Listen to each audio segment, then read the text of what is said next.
Hello and welcome, excuse me, to the Quarantine Theater Company. Oh my God. Now I'm just going to keep coughing. This is great. Tonight we're doing one of the best 80s movies ever made, Caddyshack. Woo-hoo. It's going to be so much fun. It's a little different than the original script. So, or than what you saw anyway.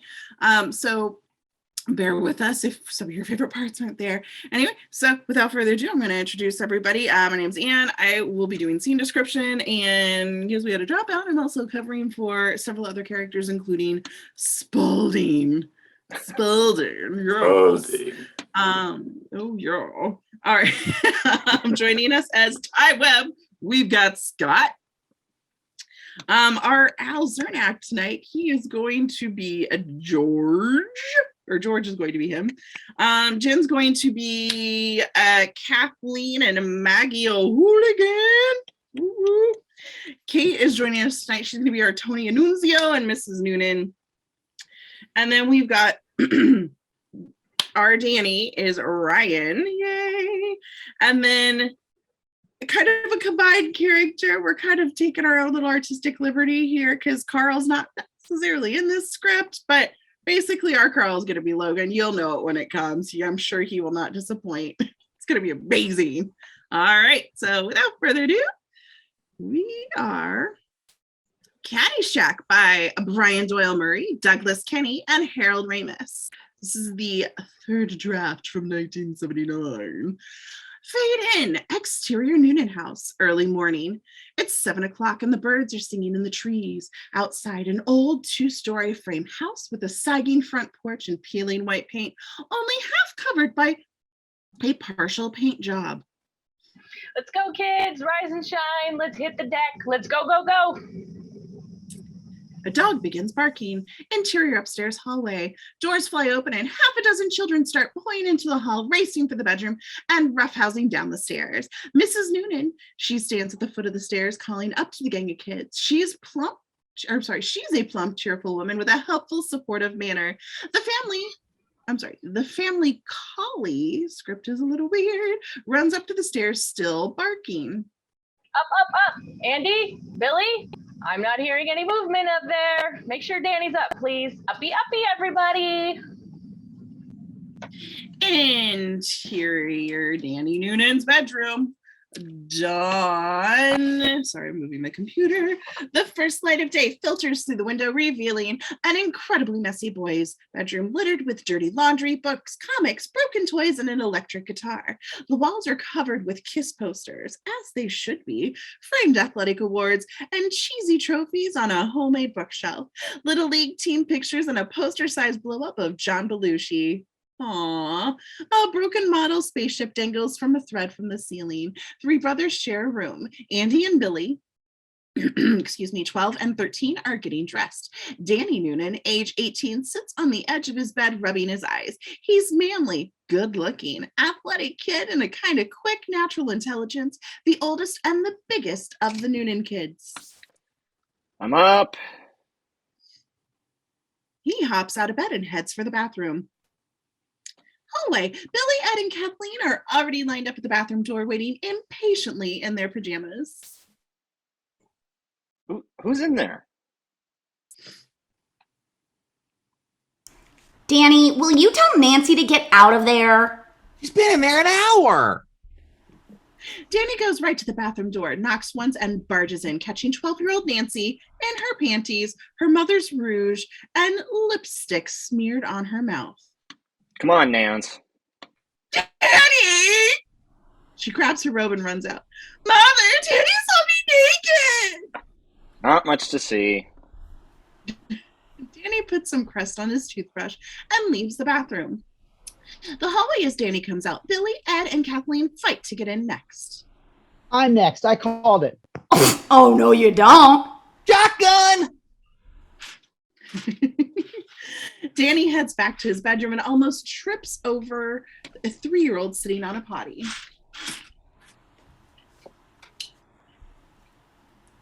I'm pooping,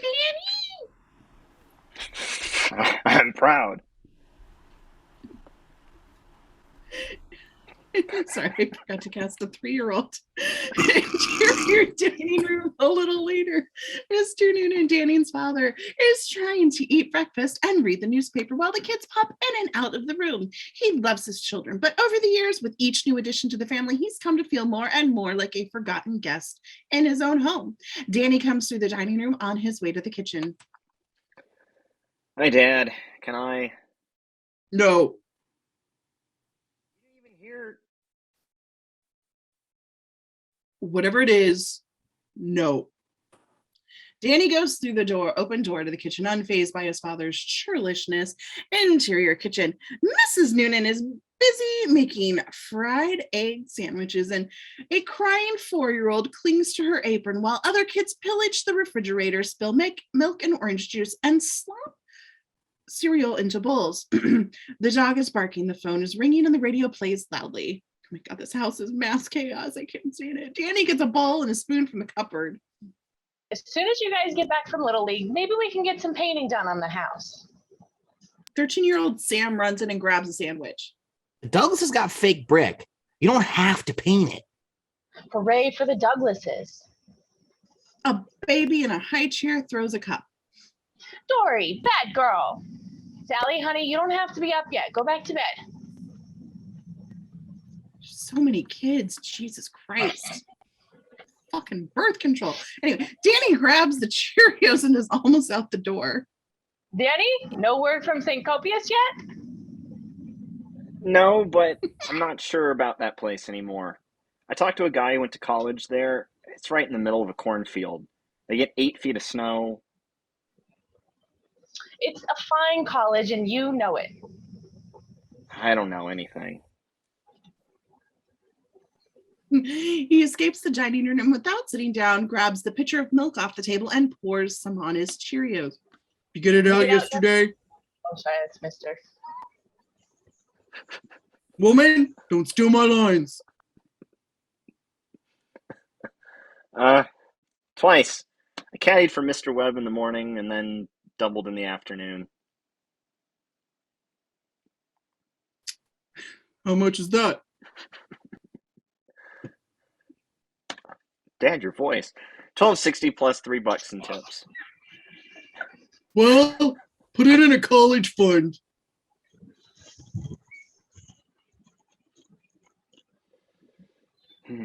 Oh, this is still me. Sorry.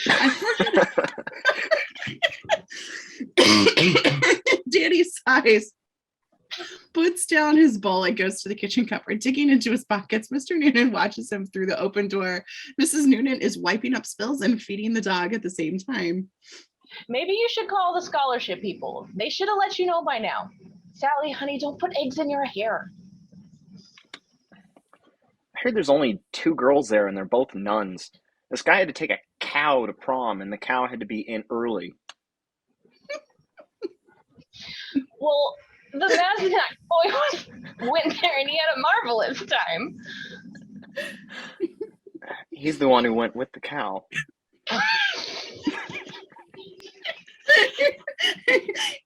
He stuffs the money into a cookie jar, trying to hide it from his father. I saw that. That was about $5 of change. Danny comes back into the dining room eating his cereal. I had a couple of burgers and some Pepsis for lunch. He flees towards the kitchen. How many Pepsis? 4 or 5. What are you, diabetic? Hit him, Dad. Get the strap. Hit him, get the strap. Danny dumps his dirty dishes in the sink. Hey, you're not leaving this house till we settle this college thing. I'm just going upstairs for a minute. He dashes out of the kitchen and up the stairs.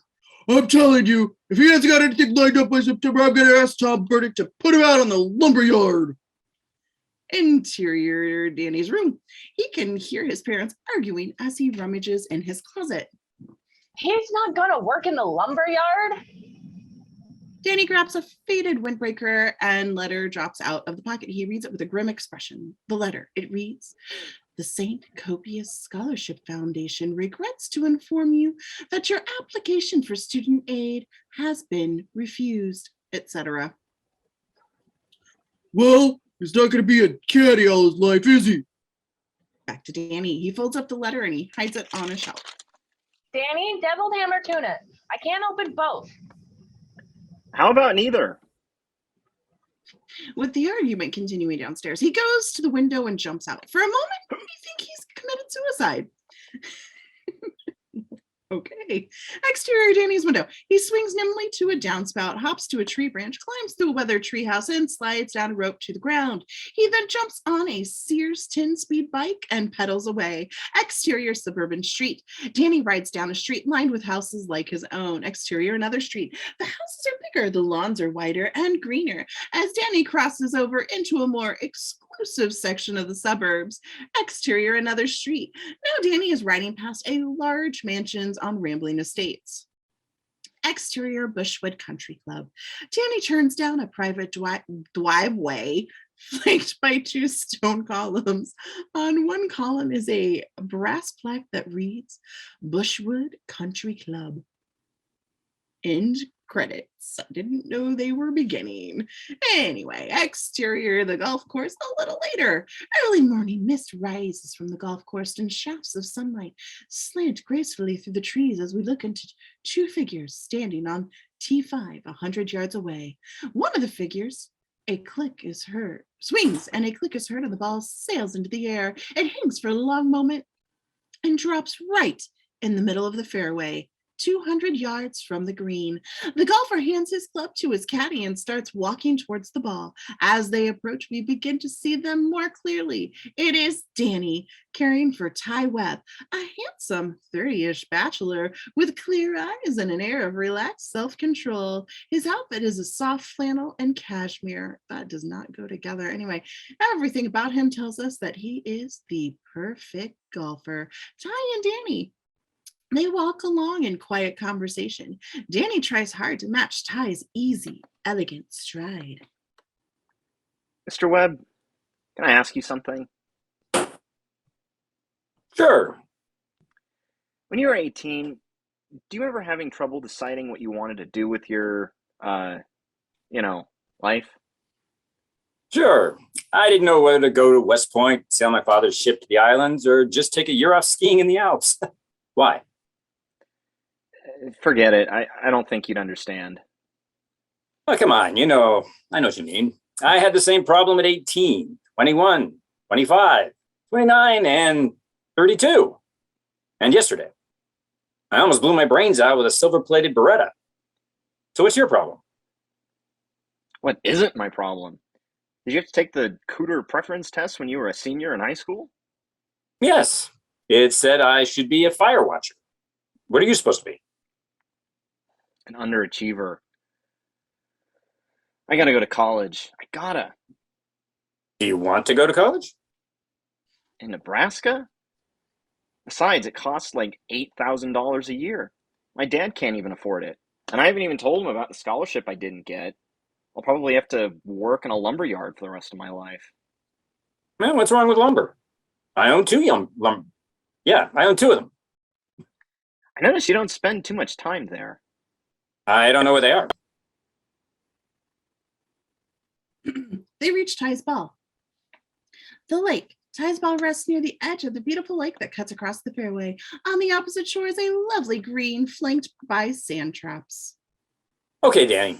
I think you've suffered enough. First lesson. Did you see Star Wars? Yeah? He takes, yeah, there we go. All right. I'll be Alec Guinness, and you be the wimpy kid from the space farm. Thanks. There's a force in the universe that makes things happen. All you have to do is get in touch with it. He fumbles with the clubs in his bag, feeling for a 7-iron. Finally, he lifts the blindfold a little and takes the right club. He goes to his ball and takes a blindfolded practice swing. Find your center. Stop thinking. Let it happen. Be the ball. He swings and hits the ball. The ball, it sails over the lake, hits high on the green and rolls back down to within inches of the hole. Danny and Ty. Danny stands there amazed. Ty starts blindfolding him. What? Hit one. Try it. Danny peeks to line up the shot, then lowers the blindfold and gets ready to hit. Just relax. Be the ball. Find your center. Turn off all the sound. Picture the shot. Be completely still. It's a little hard with you talking like that.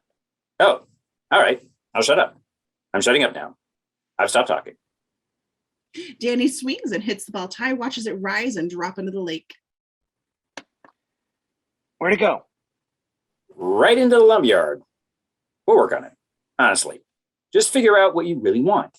Once you know, everything else takes care of itself. They walk off together. A mechanical roar is heard. A huge tractor mower, a huge grass cutter appears suddenly over a rise. Its big plaid blower bags ballooning out from its sides. The groundskeeper waves casually to Ty and Danny from his tractor seat as he rumbles past them. Cut to exterior street. A public transit bus stops across the street from the main entrance to the club. The route sign on the front of the bus reads, "From the city." The bus pulls away, revealing a half a dozen teenage caddies arriving for work. They cross the street, rollicking and punching at each other. A few Black and Latin maids and kitchen helpers arrive with them. Exterior, the parking lot. The caddies come up the driveway. Leading the group is Tony D'Annunzio, 19, a tough-looking inner-city kid with a disco haircut and a cigarette dangling negligently from his cocky lips. With him are his brothers, Angie, a mild-mannered, dopily smiling 17-year-old, and Joey, 14, Bushwood's newest caddy, tough like Tony, but cuter. Tony, he accosts one of the maids. Hey, Maria, the immigration guy was looking for you yesterday. You know, there's a law. If you screw an Italian, you're an automatic citizen. She laughs, oh wow, uncomprehendingly, and continues talking in Spanish to her friends. Two other caddies have arrived with the D'Annunzios. Goofy, a gawky, bespectacled 16-year-old, and Motormouth, a fast-talking 18-year-old old class clown. They cut across the parking lot as they check out the cars of the members. We're here at the 13th annual Bushwood Auto Show, and what a collection of four-wheeled fantasies have we here, right, Goofy? Here's a newcomer to this morning's show, Mr. and Mrs. Newberger's 1981 Ford Country Square. Breathtakingly beautiful. An absolute hog. A Porsche. A black Porsche Turbo Carrera with prominent MD markings races up the road towards the parking lot. The driver has to slam on his brakes to avoid hitting the D'Annunzios, who are deliberately slow of getting out of the way. The horn honks frantically. The caddies slowly clear the road as the driver guns his motor. The moment they're clear, he lurches forward to pass them. Joey, he does a flip off the car as he's been hit and lands sprawled on the grass.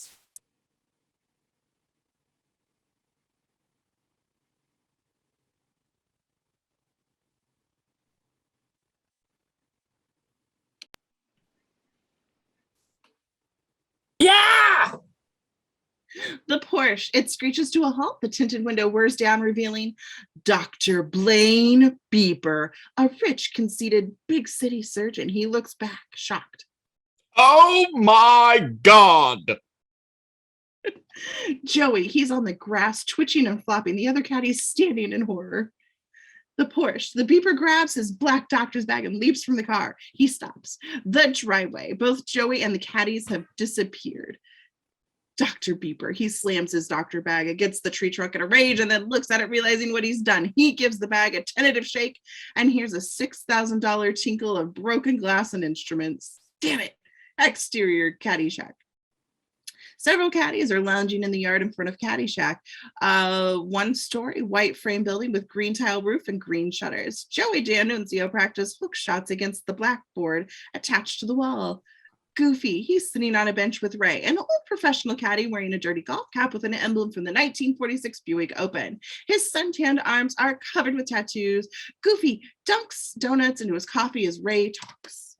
So I jumped ship in Hong Kong and I made my way to Tibet, where I got to work as a looper for his golf club up there in the Himalayan mountains. A looper? Yeah, caddy, a jock. So I tell him I'm a pro. And what do they give me? The Dalai Lama himself. Flowing right robes and everything. So I give him a driver and he tees off. right into this glacier, and his ball goes down to a 10,000-foot crevice. You know what the Dalai Lama says? No. Shit. Yeah, shit. You know what else? I'm full of shit. Yeah.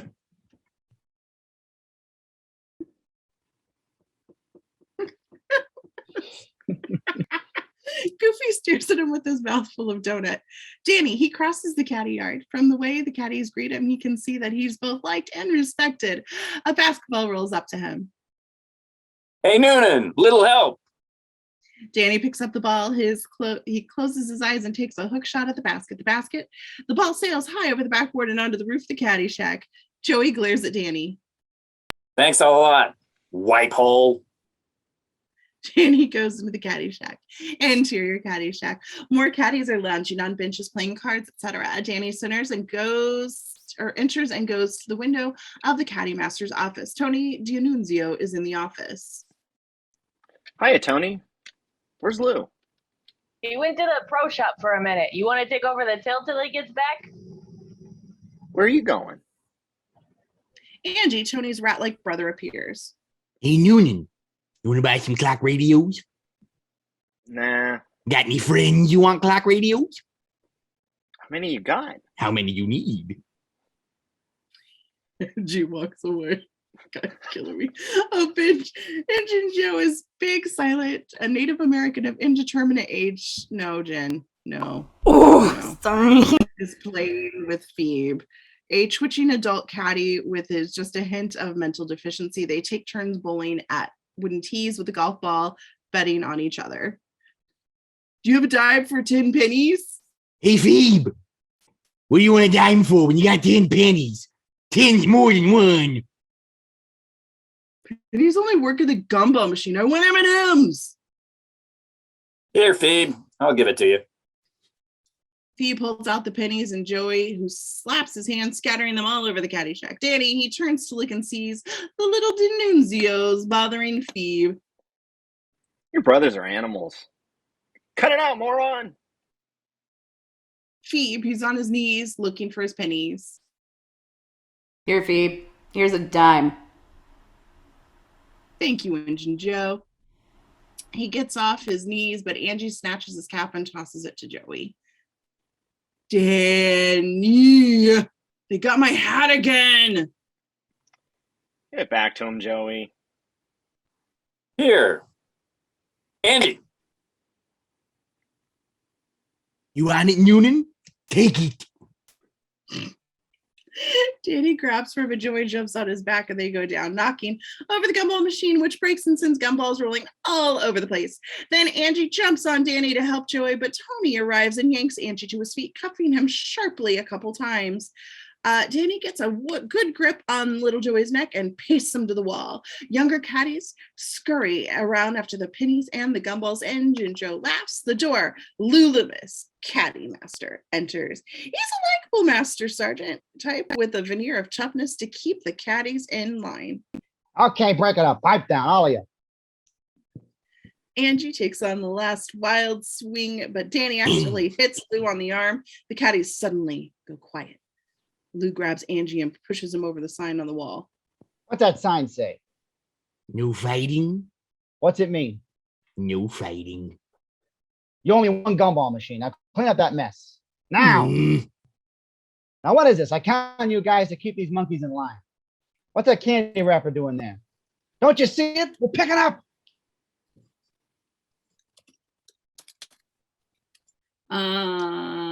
Joey picks it up, and Lou addresses all the caddies. Now, I'm not going to have any trouble from you guys this summer. I'll put it right on the line. There's been a lot of complaints already. Fooling around the course, bad language, smoking grass, poor caddying. So if you want to get fired, just keep it up. Somebody belches. Lou turns to Joey, hands him a Kleenex for his bloody nose. And another thing, if any of you are thinking of going to college, Noonan, you may want to listen to this. Carl Lipbaum died last week in summer school from a severe anxiety attack. Holy shit, can that really happen? Okay. Anyway, the caddies mutter in surprise with sympathy. I heard he swallowed his vomit during a test. However it happened, he was a good caddy and a good kid. He was a brown nose, Lou. You hated him. Shut up.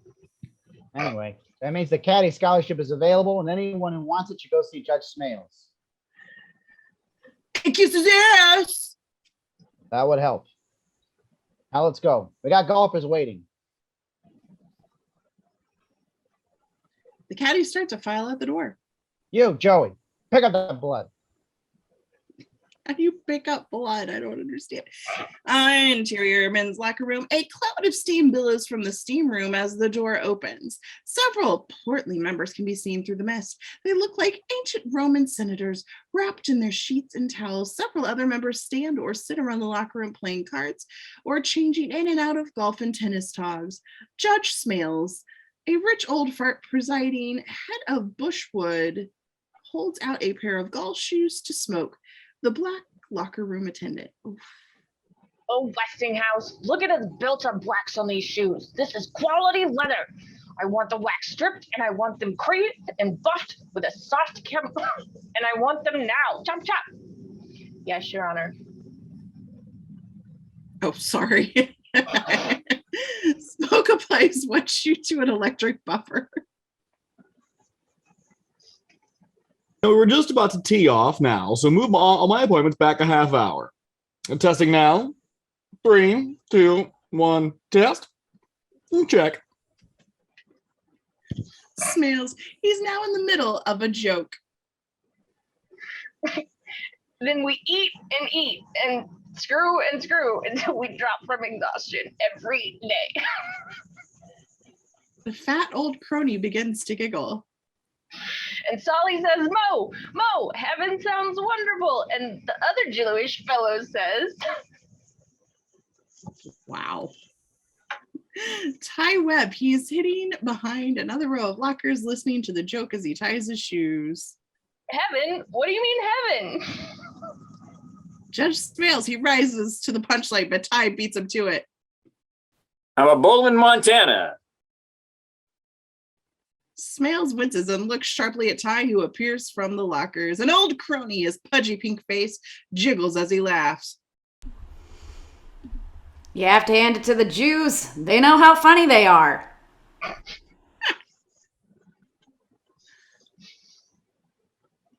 You're not suggesting we change our membership policy.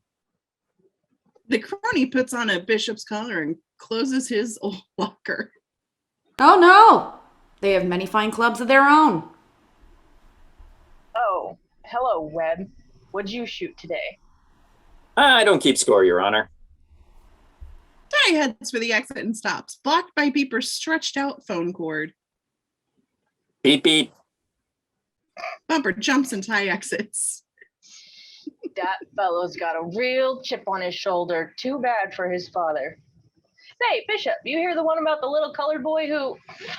Ooh. Wow.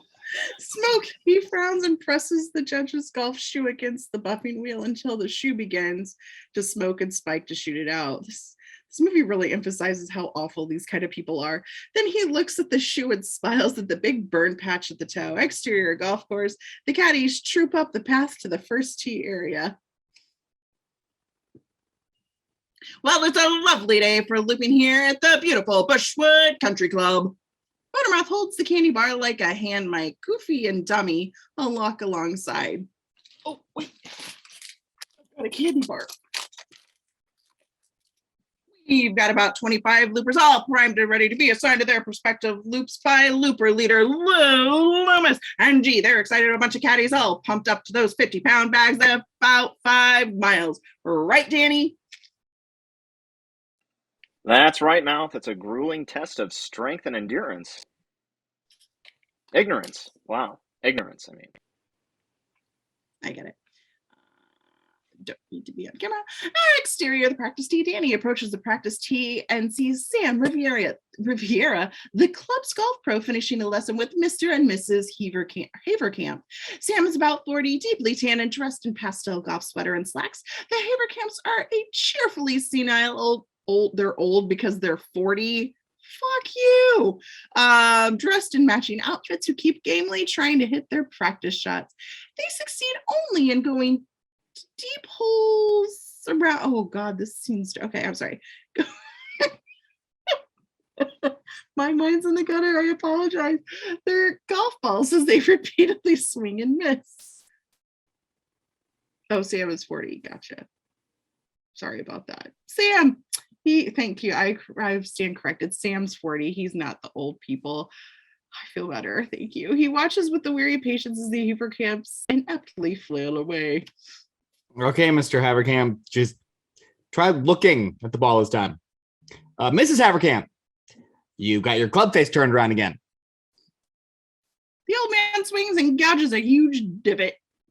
Whee!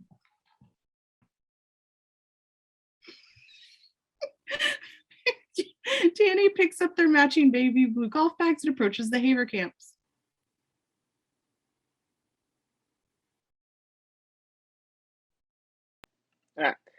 Morning, Mr. Havercamp, Mrs. Havercamp. I'm Danny. You're next up.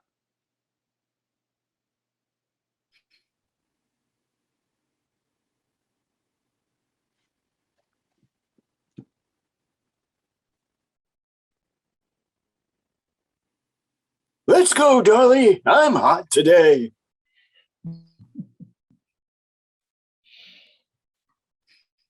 Sorry, that was thrown by the boys. The first tee Mrs. Havercamp is about to drive. Ready for blast off. Whee! She tops the ball and it rolls 30 feet down the fairway.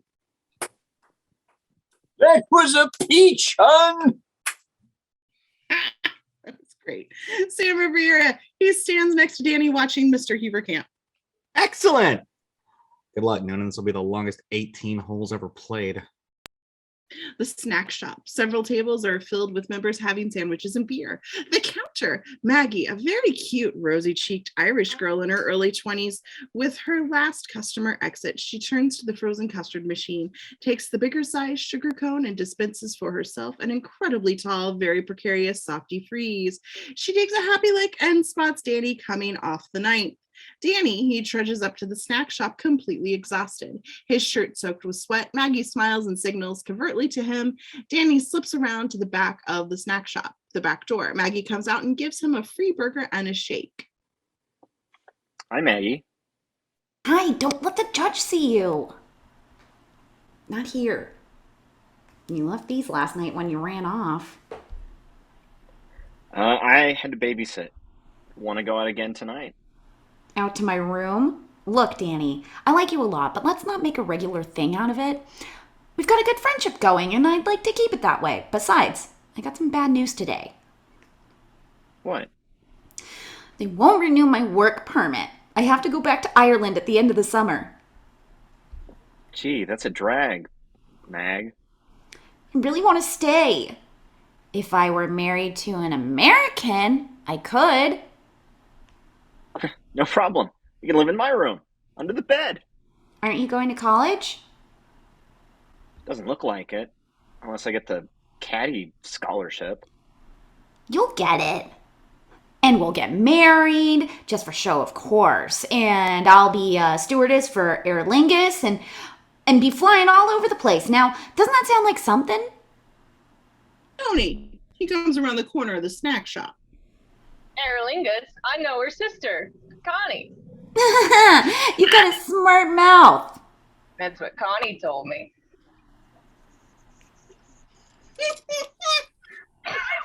You're welcome, Kate. Danny sees Mr. Havercamp looking around for him. I gotta go. Come by later. Hey, Maggie, the immigration guy was looking for you yesterday. Oh, God. The fairway. Sandy McFiddish, Bushwood Scottish greenkeeper, is standing by his electric utility cart with his tartan tam in his hands, taking orders from Judge Smales. Do you know what moles can do to the golf course? Yeah, he must be telling them to make instructions out across the street. I don't care where they're coming from. I want every last mole exterminated, or Bushwood will start looking for a new greenskeeper. Is that clear? There he is, real clear, sir.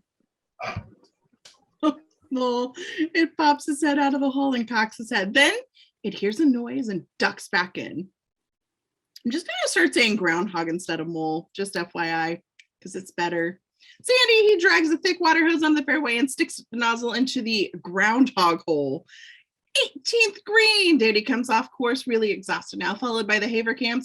Indomitable, despite having played the worst round of golf imaginable. I get 188 for you, sir, and 202 for your wife. Hold on a minute, son. I get 186 for me. Well, let's not make a federal case out of it. This is for you. And thank you.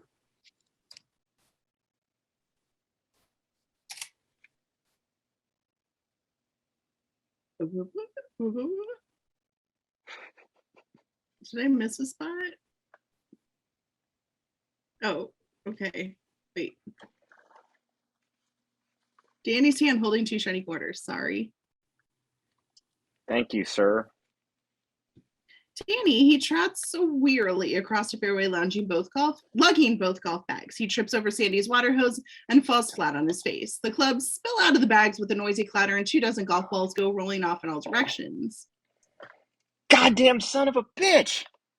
His anger is cut short as he spots someone walking towards him. Lacey. Danny's...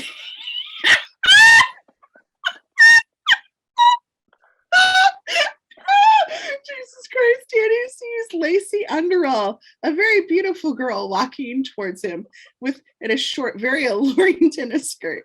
She has slim, shapely legs, long, punky pink hair, and a great tan and a cover girl complexion. She's carrying a tennis racket with one smooth move, and she bends slightly, and scoops up one of the golf balls that rolled away from Danny. Walk much? Oh no, I was just resting. God, I can't even get over that hair. She smiles and walks away with a toss of her curls. Her walk is both sexy and athletic. She absently brushes a fly off the back of her thigh with her racket. Danny, he gapes at her, and suddenly water comes shooting up out of a dozen gopher holes falling like rain on Danny. Wrong Bill Murray movie. And the Haverkamps, they stand looking up at the sky, getting completely drenched. Exterior, the tennis courts. The tennis courts are hidden behind dense bushes but the pock of balls being hit can be heard as Danny saunters by. He nods casually to a pair of golfers as they pass. Then, as soon as they're gone, Danny ducks into the bushes. Danny, we can hear the sound of youthful laughter as Danny peers through the hurricane fence at the tennis courts. The tennis courts. Lacey is playing with 3 young club members. Her partner is Spalding Smalls, a pudgy, translucent looking 17-year-old. Judges Smales, spoiled grandson. Lacey hits a nice backhand and then waits for their turn. But Spalding insists on taking the next shot. I got it, it's mine.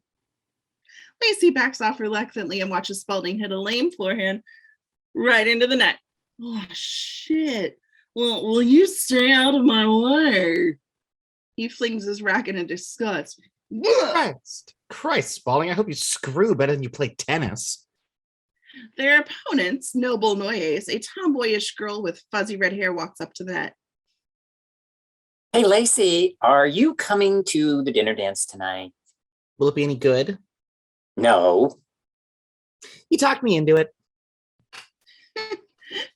In the bushes, the tennis pro, a middle-aged red-faced man wearing whites and a floppy tennis hat, walks by and sees Danny's ass sticking out of the bushes. He puts down the basket of practice balls he's carrying, winds up to swing with his racket, and swats Danny hard on the backside. Somebody call HR. Interior club kitchen. Danny comes flying through the door into a maelstrom of activity. It's all banging pots and sizzling stoves with food and people flying everywhere. He's in a white jacket carrying a big tray of dirty dishes. The cook, Charlie, the Hungarian cook, is screaming at everyone as he carves a big roast with a huge butcher knife. This, that. And the knife goes flying out. Oh, that's not it. Amazing. A busboy. The huge knife sticks in the wall. This read is everything so far. The huge knife sticks in the wall just in front of his face as he drops 2 racks full of glasses. Maggie, she snags Danny and pulls him through the swinging doors. Club dining room. Danny and Maggie bustle over to a service area and start loading trays with ice water, rolls, and butter. Danny looks around the room and spots Lacey. Lacey Underall. She's sitting at a table with Judge Smales, his wife, Mrs. Smales, a Wagnerian dowager, and Spalding Smales, the judge's loathsome grandson, which we already established that he was loathsome in the previous scene. Anyway, Dr. Beeper, his wife, Connie Beeper, who is obviously too much charming and attractive to be married to a cheap creep like Dr. Beeper. Lacey looks great in an off-the-shoulder white cotton dress. Judge Smales is handling the introductions when Danny and Maggie arrive with the bread and the butter. Lacey Underall. Certainly you remember Dr. and Constance Beeper from Hope Sound last winter. Lacey's mother has sent us her daughter for the summer. I think she's being saved for a real debutante ball. Of course. We did meet. You wore that wonderful G-string bathing suit at the beach. The doctor here almost had a heart attack. That's not funny, Connie. What brings you to this backwater anyway? Daddy wanted to broaden me. Here? Oh, good luck, doll.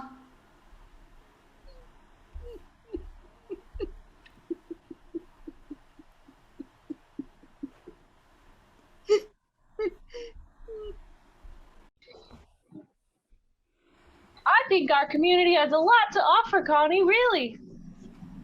Danny has worked his way around to Lacey and is loading up her plate with butter, about a pound of it. I think I have enough butter now. If you need anything. Less butter. Maggie drags him away. The busting station. Danny and Maggie arrange bowls of salad on their trays. Is that why you showed up tonight? Why? Lacey Underall? She's the biggest whore in Philadelphia. It's all over the club.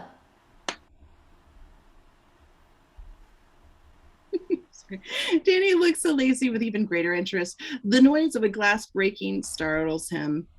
Another table, in contrast to the Smales table, the guests are having a rollicking good time. It's the fun couples, Scott, Gatsby, and their foxy, tipsy wives, Suki and Wally. They are hosting a new face at Bushwood, Al Zernak, a stocky, balding, cement block and flaming leisure suit. God, where's your leisure suit?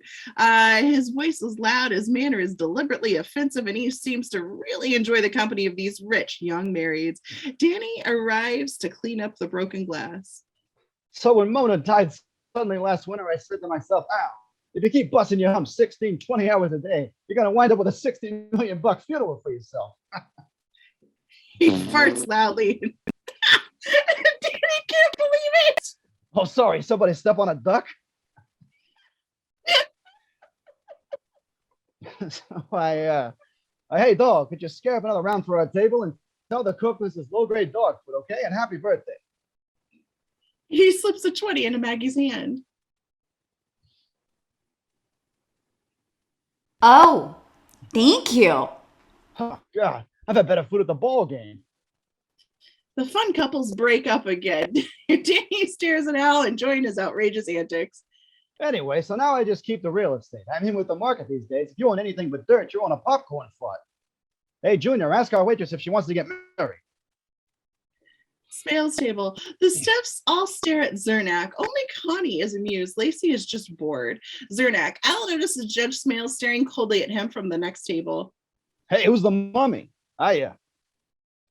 He pretends to blow his nose in his loud tie, and Smales' jaw drops. The Hungarian cook, Charlie, in the kitchen. He screams wide-eyed into the camera. Dog food? He grabs his cleaver and heads for the door. 2 assistants tackle the enraged alien, knocking over a tower of freshly washed pots, causing a tremendous, din. Zernak's table. At Al Zernak's table, Al bursts into loud applause at the crash and continued commotion behind the kitchen door. Oh God, they're assholes. Lacey, Danny bobbles a dish of ice cream at the sound of the tremendous crash in the kitchen and spills a few drops of hot fudge on Lacey's shoulder. Ow, that's hot. Close up of Lacey's shoulder. A couple of drops of hot chocolate sauce run down Lacey's bare shoulder. Ooh, Danny loves that. He stares, open mouth, and reaches into his pocket, pulls out the underpants Maggie gave him earlier and starts wiping Lacey's shoulder with them.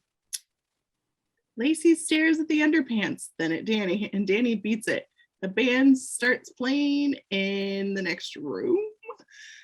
Interior of the ballroom, members and guests drift into the wood paneled lounge and ballroom area. A very boring 6-piece combo is playing a bad Beatle tune at half speed. The fun couples, they stop at the edge of the dance floor with Al Zernak watching the club members as they dance sedately. Yikes, the dance, the living dead. The dancing couples steer clear of Zernak, afraid to get too close to his pink leisure wear. The bar, handsome, slick Tony, the Annunzio, is moonlighting as a bartender. He makes an elaborate show of mixing drinks. Is he old enough? While he talks mildly sarcastic stream of prater to a slightly deaf and nearly senile Haverkamps. So how was dinner, huh? You each get a special bowl of mush? There you go. 2 special extra flat Shirley Pebbles straight up yours. To your mouth. Danny enters lugging a bit of ice. Noonan, do you see her, man? Who? Her, the new one. Lacey, on Lacey as she stands against the wall listening to Dr. Beeper as he fawns all over her. Twinkle tit, slurp. The bar. Danny is staring at Lacey again. She's the biggest whore on the East Coast. Get it together, Kate! Danny looks at her with an even greater interest. 2 young pre-dubs come up to the bar. Like a G&T, please. Make it 2. What? 2 TNAs? You want to give me 2 TNAs? Good. Let's have a drink first, okay? Then I'll show you where the shark bit me. This is perfection. I love it. The girls giggle as Tony mixes their drinks. One of them smiles coyly at Danny. He smiles back politely, but keeps watching Lacey. On Ty Webb, he wanders into the ballroom looking very suave in his hand-tailored evening wear. He lights a cigarette and leans against the wall as he surveys the action in the ballroom. The fun couples with Zernak and Suki are dancing on the fringe of the dance floor, trying to make the most of it. The very dull situation. Suki spots Ty and dances Zernak over to Wally. Hunky guy alert. On Ty as he waves at the fun couples, glad to see some people he likes, and joins them. Are you beautiful? Hunka hunka. Meet somebody, Ty. Ty Webb, this is Al Chernick. Al built our condo in Palm Beach.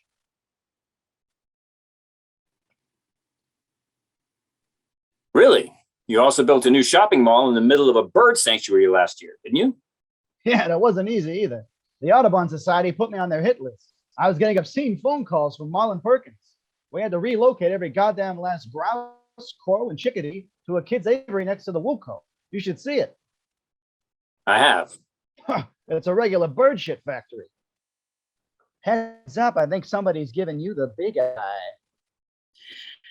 Lacey gazes steadily at Ty over the top of her cocktail glass. Jesus, she's a whore. Ty, he looks back at her without wavering. Who is she? The best piece in town is my guess. No kidding. Oh, I don't believe it. She's coming over here.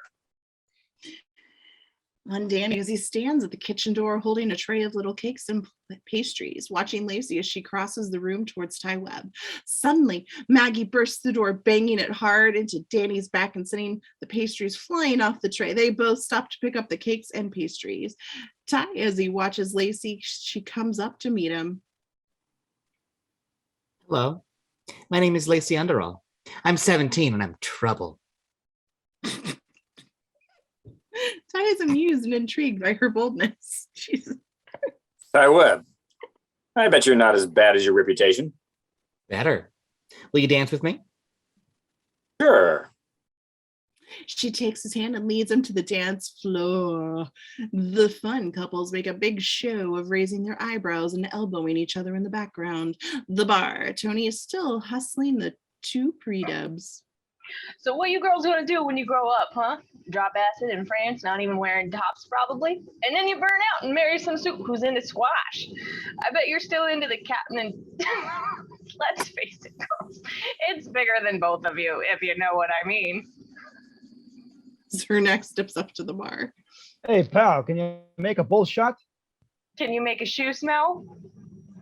He starts to mix the drink and Zernak peels some bills off his huge wad, oh God, and tosses them on the bar. Funny. Here, treat yourself to a real haircut. Thanks. The dance floor. Lacey is coming on to Ty as they dance, but he manages to keep a little distance between them.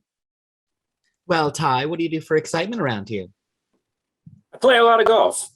Golf? Jesus, Nixon plays golf. I bet you have a lot of interesting stories about your ball landing in the road. What do you do then? Oh, I enjoy skinny skiing, going to bullfights on acid. Hey, I bet you've got a lot of nice ties. What? Would you like to tie me up with one of your ties, Ty? Hey, I got an idea. Let's pretend we're human beings. On Zernak as he crosses the dance floor, greeting and goosing people on his way to the bandstand. Judge and Mr. Smales, they're doing an arthritic foxtrot near the bandstand. Zernak bumps into them and lifts his glass in a friendly toast, spilling half his drink on the floor. Mrs. Smales glares at him as Zernak mounts the bandstand. Who is that disgusting man? I think he's a guest of the Scots. The bandstand. Zernak taps the bandolier on the shoulder. He's an aging Donna Meach look-alike in a very crummy tuxedo. Hey, listen, Ramon, there's another Jackson in for you if you can goose that old thermostat a little. The band leader abruptly cuts off the band in the middle of a number. Gentlemen, number 42, please. Zernak showers the band with his, I thought that said balls for a second, with his bills. And make it hot. Or his balls. That would be showering it with his balls. Then the dance floor, the band starts blaring out a noisy disco number. Most of the older couples leave the floor immediately, but a few try to keep up with the kids who are starting to boogie. The fun couples are doing a wild drunken salsa, and Judge and Mrs. Smales stand on the sidelines glowering at the fun couples because they're fuddy-duddies. Zernak dances up to them and grabs Mrs. Smales' hand. Hey, give somebody else a chance, you lucky devil. He drags the reluctant matron into the dance floor and propels her through a goofy John Travolta imitation. Oh, baby, you must have been something before electricity. The beeper Scotty is laughing at Zernak's crazy floor show. Judge Smales comes storming up to them holding his wife's coat. Find out who invited that man and tell him never to do it again. On Smales, he goes out to the dance floor and pries Mrs. Smales away from Zernak. You're no gentleman. I'm no doorknob either. Danny, he's watching Ty talking to Lacey at the table in the corner. Tony grabs him and starts walking him to the bar. Cover for me, Noonan. I gotta go out for a minute.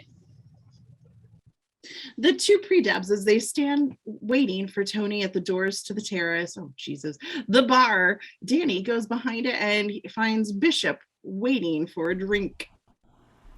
Another Rob Roy, my boy. Danny is so intent on Lacey that he starts to ineptly improvising a drink for the Bishop. Grenadine, tequila, and Slivovitz. Ty and Lacey. Slivovitz! What is it? Slivovitz. I've never even heard of that. It's like 100 and something proof Jewish liquor. It's a good time. Wow. Is it a Jewish liquor with that name? Who would have thought?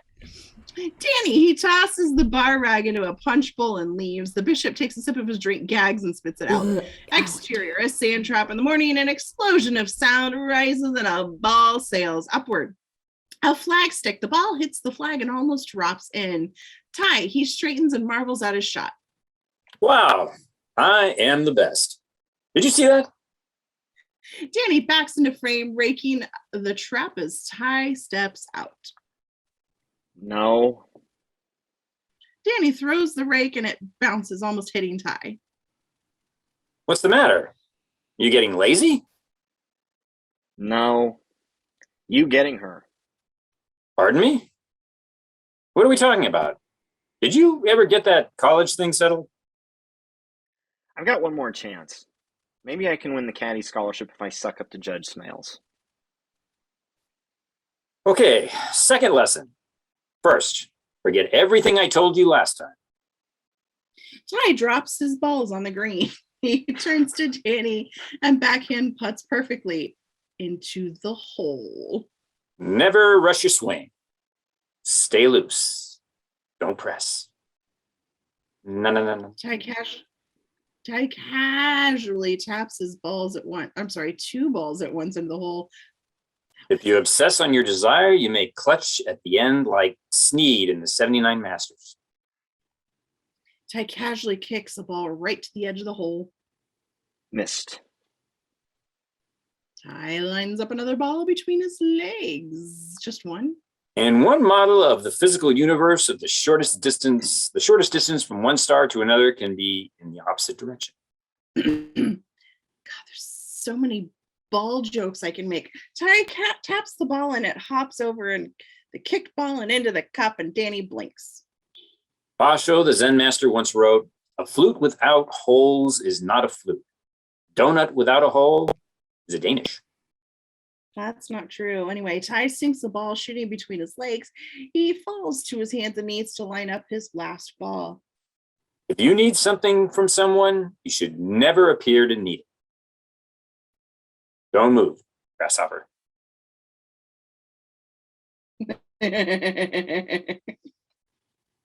You want to get what you want, you have to stop wanting it first. Ryan, you threw me. The ball heads right for the hole and drops. Danny can't believe his eyes. Cut to exterior Bushwood parking lot. A big yellow Cadillac convertible rolls up to the clubhouse entrance and lurches to a halt. The license plates read Zernak. Al Zernak gets out wearing a fluorescent pink shirt, orange slacks, and a red and white two-tone shoes. A little Japanese businessman, Mr. Yamamoto, gets out the other side dressed in a business suit. In the pro shop, Sam Riviera, the club pro, is behind the counter waiting on Judge Smales and his grandson, Spalding.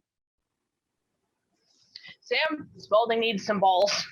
How much is the new Vulcan D10 with the high compression center? Sam reaches into the display case and takes out a ball that comes in its own velvet pouch. They all. $3 each, Your Honor. And how much are these? He reaches into a goldfish bowl full of used balls. They're 40 cents each, sir. That's more like it. Judge, that's a Queen Royal. So? It's a ladies' bowl. Judge Smales drops it quickly and selects another. This Ram 2 looks all right. The door, Zernak comes barging in, followed by Yamamoto. Zernak, he beckons to Sam's assistant, a 20-year-old college type. Hey, kid, I'm Al Cernak. I'm playing with Drew Scott today, and this is my guest, Mr. Yamamoto. You can give me a half dozen of those Vulcan D10s with the whole schmear. Clubs, bag, shoes, glove, pants, shirt. You want one of those things to tell you how far you walk? Excuse me. Mr. Yamamoto nods uncomprehendingly. Sam Rivera, his eyes light up when he hears Mr. Zernak's order, and he practically runs over to Zernak, leaving the judge alone. Oh, sorry, Mr. Check. I didn't see you come in, sir. Hey, orange balls. Give me a couple of those and a box of those naked lady tees and one of those and that. Oh, stop me. I'm a nut. Oh, this is the worst looking hat I ever saw. He tries it on and turns to see Smales wearing the same hat. Oops. Looks good on you, though. Seriously. Smales stalks out of the pro shop with Spalding right behind him. A golf ball extreme close up. The word damage is stamped on the ball in big red letters as a putter taps the ball out of frame. On the practice screen, Spalding Smales, the judge's grandson, is practicing putting, cursing every time he misses. Motormouth and Goofy stop to watch. Damn it! Thank you. The starting board. Lou, the caddy master, is chalking the names of the players on a board near the first tee. The caddies are waiting for their assignments. Danny looks nervous. Okay, Smales, Beeper, and Bishop picking. Who wants? The caddies. I'll take Smells if no one's got him. Brown nose. brown nose. Danny gives them the finger as he goes off to caddy. Exterior first tee later, the caddies are lazing around the fringes of the first tee area, watching Smale's team greet Beeper and the Bishop. The Bishop's golf shirt has a small white cross where the alligator should be. Well, it's a quite unique moment when the two gruesome twosomes like the Beep and the Bish tee off against the Smales experience. Am I right, Tony? Looks like Noonan's up to his neck in boogers. Spalding takes his driver from his golf bag, which is on a two-wheeled golf cart, and tees up his ball. He swings and he misses. His ball drops off the tee. Ugh, turds! That was practice. Spalding, how many times have I spoken to you about your language? Sorry, Grandpa. Forgot. He swings again. Danny and Goofy, their eyes move to follow the flight of the ball, but quickly return to the tee with the ball sitting on it. Double turds! Spalding! Goofy starts to crack up, but Danny stifles his own laughter and turns around to hide his smile. Alzerneck, as he comes up the little hill to the first tee, talking at the top of his lungs. Mr. Yamamoto tags along in a bizarrely uncoordinated golf outfit with price tags still attached to everything. So, what do we tee off? Hey, fellas. Oh, we're waiting for these guys? Hey, Smales, nice hat. Smales tees up his ball. Do you mind? I'm about to tee off. I bet you're slicing in the woods. $100. The caddies watch the confrontation with rapt delight. Smales turns to Zernak, really indignant. Gambling is illegal at Bushwood, sir, and I never slice. Oh, yeah, sure. Smales snorts and tees off, slicing it right into the woods. The caddies are practically rolling on the grass, trying not to laugh out loud. Zernak puts the bill away. Okay, you can owe me. I owe you nothing. He shakes his head and stomps off down to the fairway after the rest of his foursome. Danny and Goofy shoulder the bags and follow Spalding trails after, pulling his two-wheel golf cart. Back at the first tee, Lou announces the next foursome. All right, Scott, Gatsby, and Guess. Joey, get the big mouth. Grace, take the little guy. Tony, you get Scott and Gatsby. Joey walks along with the big rack, looking at each one until he comes to a huge super deluxe model, fully twice as large as any normal golf bag. Zernak is stenciled on it in huge letter. Tiny Joey is dwarfed by it as he drags it out of the rack. On the first tee, Grace and the 6-foot grow caddy walk up to Yamamoto with his bag. All of his equipment still has the price tags on it too. She looks down at him and he looks up at her, towering pulchritude. Never heard that word before, as they both giggle amiably. Joey crosses to the tee, hobbling under the weight of Zernak's incredible bag as the caddies cheer and jeer at him. Bless you. You want your driver? No, tell him to pick me up later. No, yeah, God. Give me it. Al pulls the club out, removes its boxing glove cover, and tosses it to Joey. Then he tees up his ball. I'm new at this game, so you'll have to go easy. Say 10 cents a hole. Fine. And Mr. Moto and me will have a little side bet. A $10,000 Nassau with optional press and a 100 bingo bango. No bongo, eh? Hi. The rough.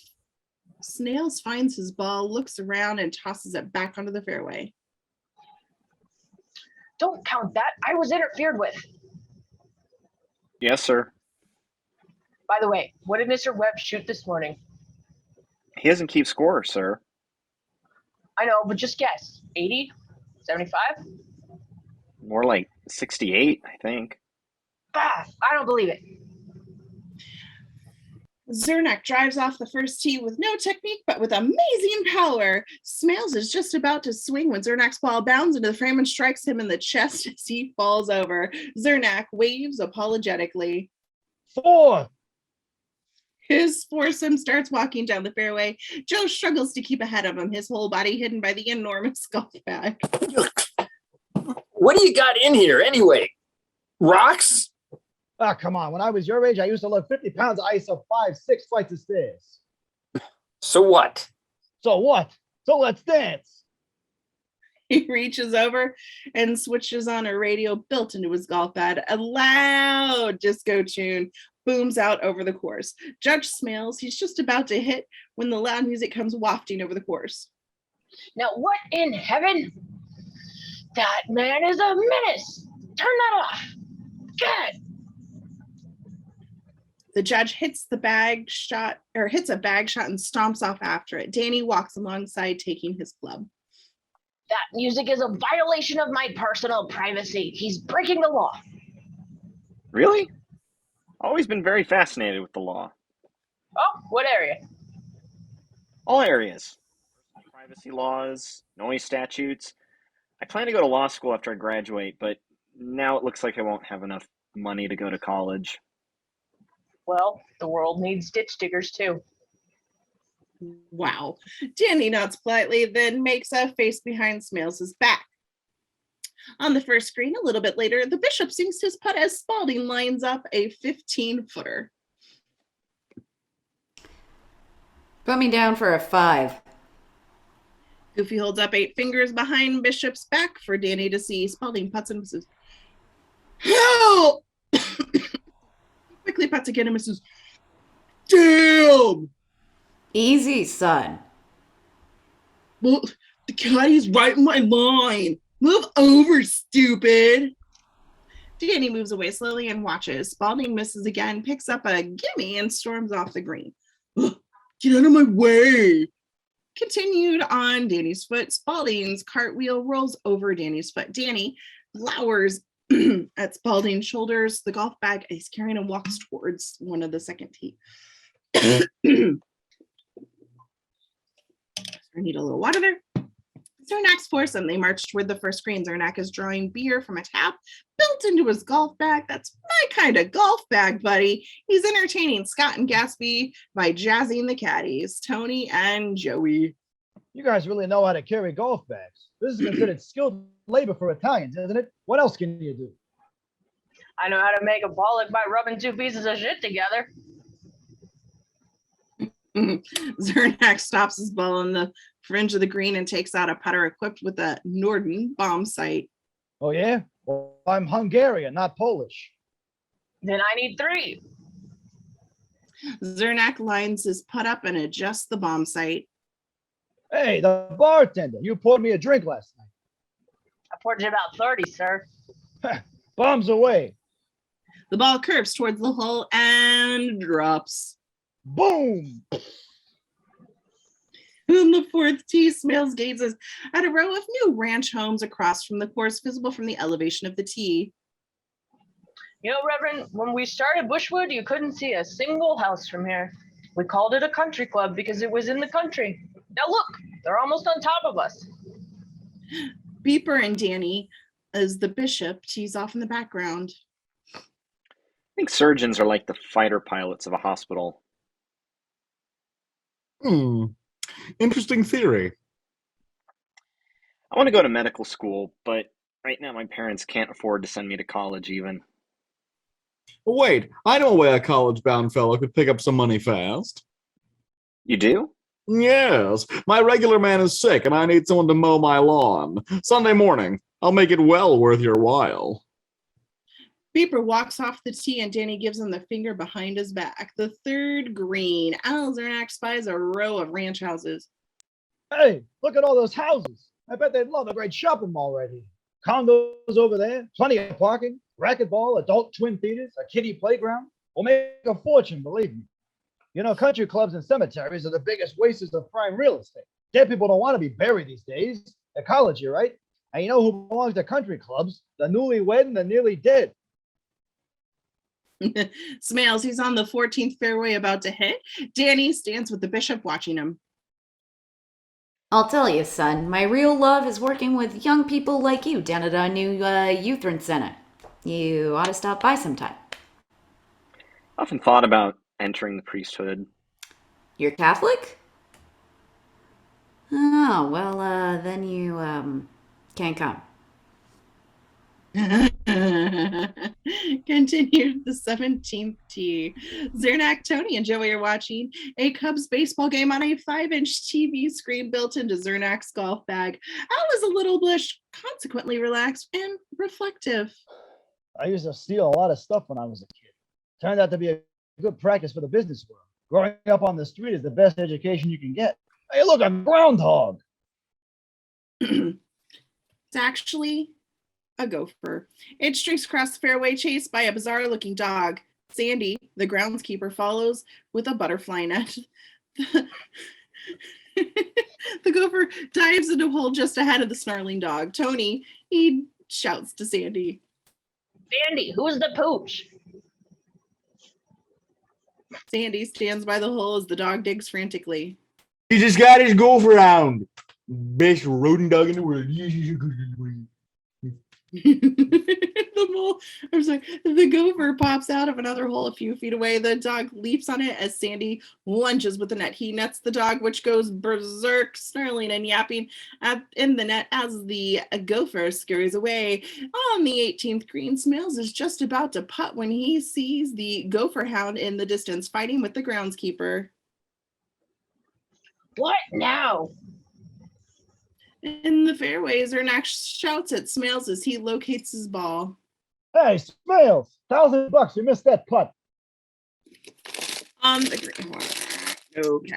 On the green, Smales has had it and he turns red and looks up to see that a number of people have now stopped to watch him putt.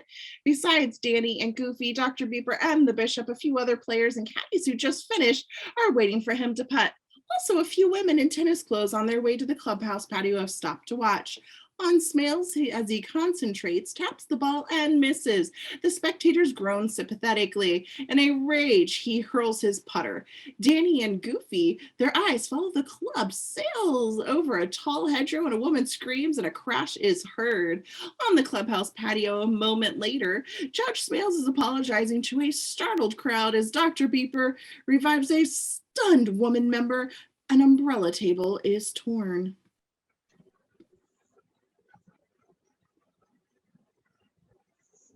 Oh, well, if you didn't throw it, how did it get here? It slipped out of my hand. The club manager, Richard Richards, runs up. What seems to be the trouble? He almost killed my wife with his club. It was an accident. It slipped.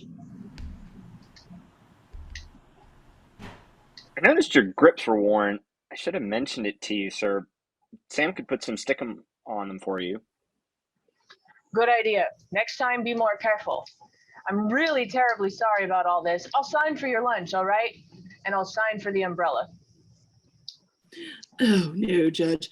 If it was an accident, no need. Fine.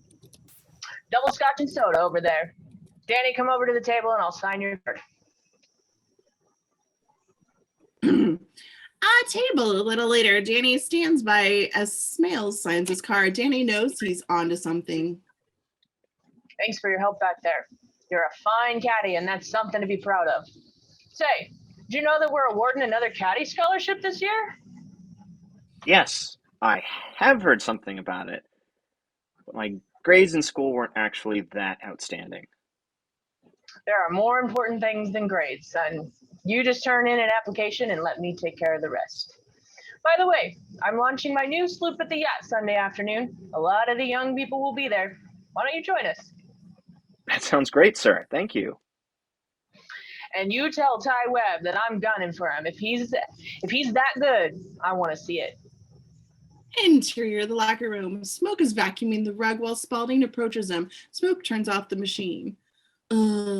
Westinghouse, do you know where I could get any stuff? Well, Master Spalding. I might be able to get some fine Mongoli later today for 75. 75. It's the best. Spalding reluctantly hands Smoke the cash and splits interior campus shop. Danny browses around an exclusive haberdashery and steps up to admire an elegant Ivy League suit on a mannequin. A salesman appears at his shoulder and notes Danny's faded jeans and battered jacket. Is there something you want? No.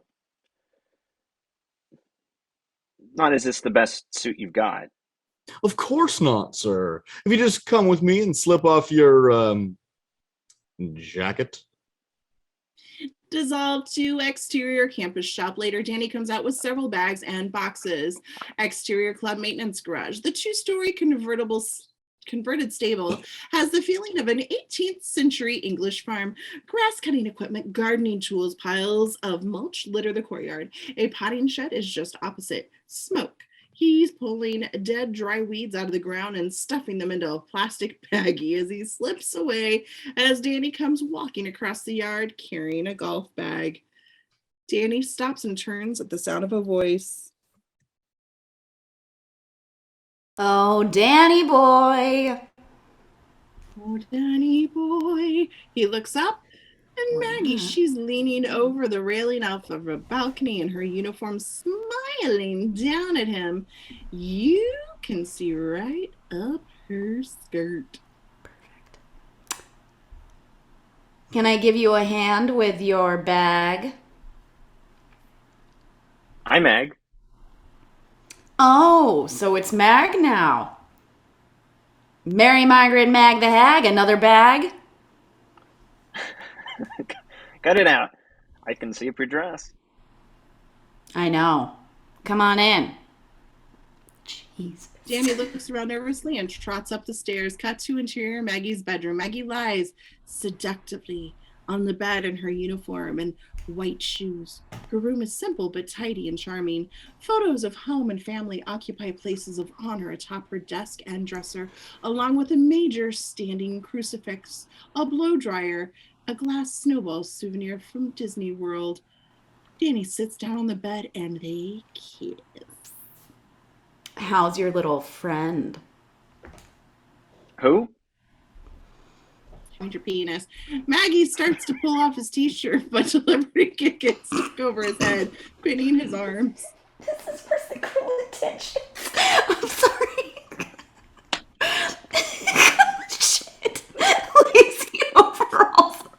The girl with the enormous appetite for butter, and I'm assuming other things. Danny yanks on his shirt, and you got that right, and tears it nearly in half. Not my friend. It's the judge I'm after. Oh, that one. When I get home, I'm going to send him a letter bomb. Bad, you know. You traitor!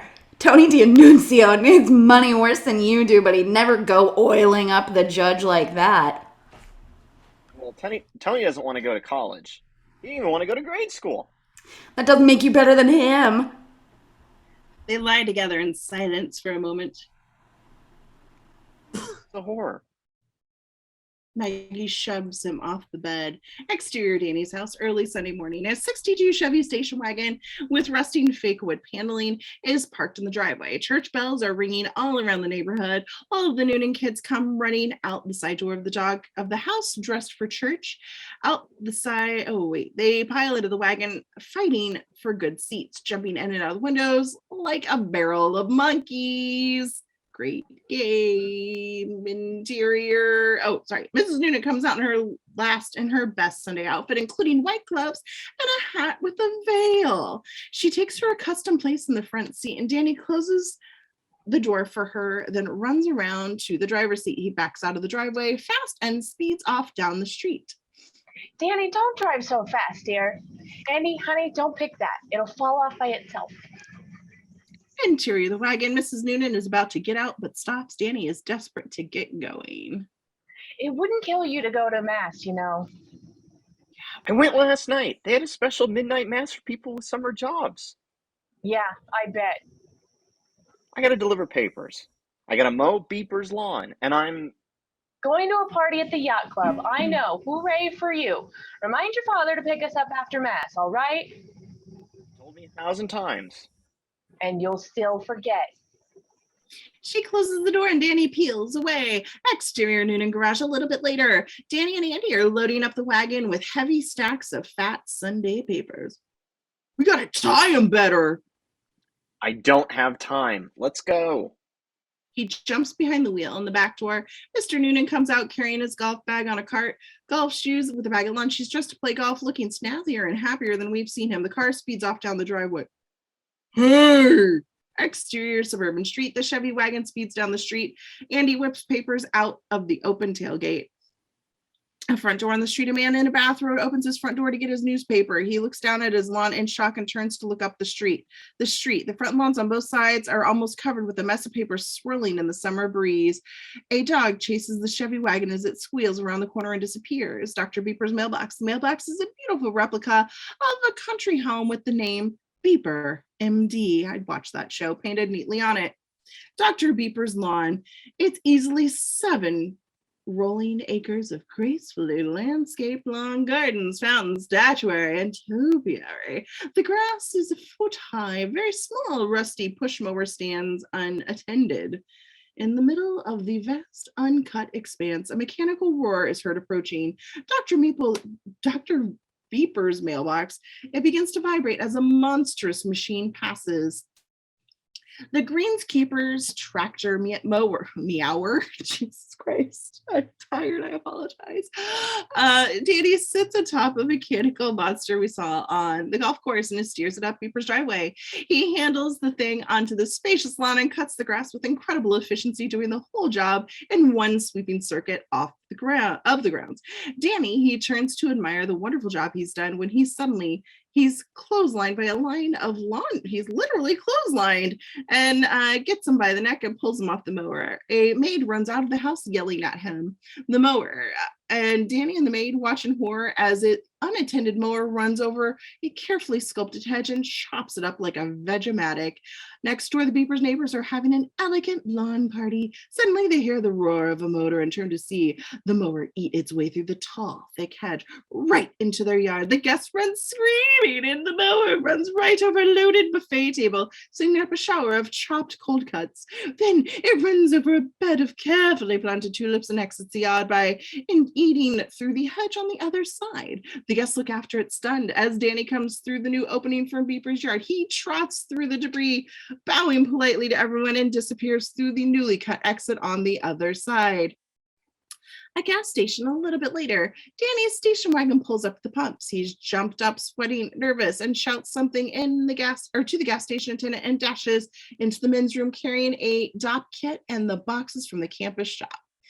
Exterior men's room door. 5 minutes later, Danny exits the grungy men's room looking like the Prince of Wales in a blazer, white pants, shoes, and an ascot. He sports a white yachting cap, gives an amazed attendant a whole $1 and drives off.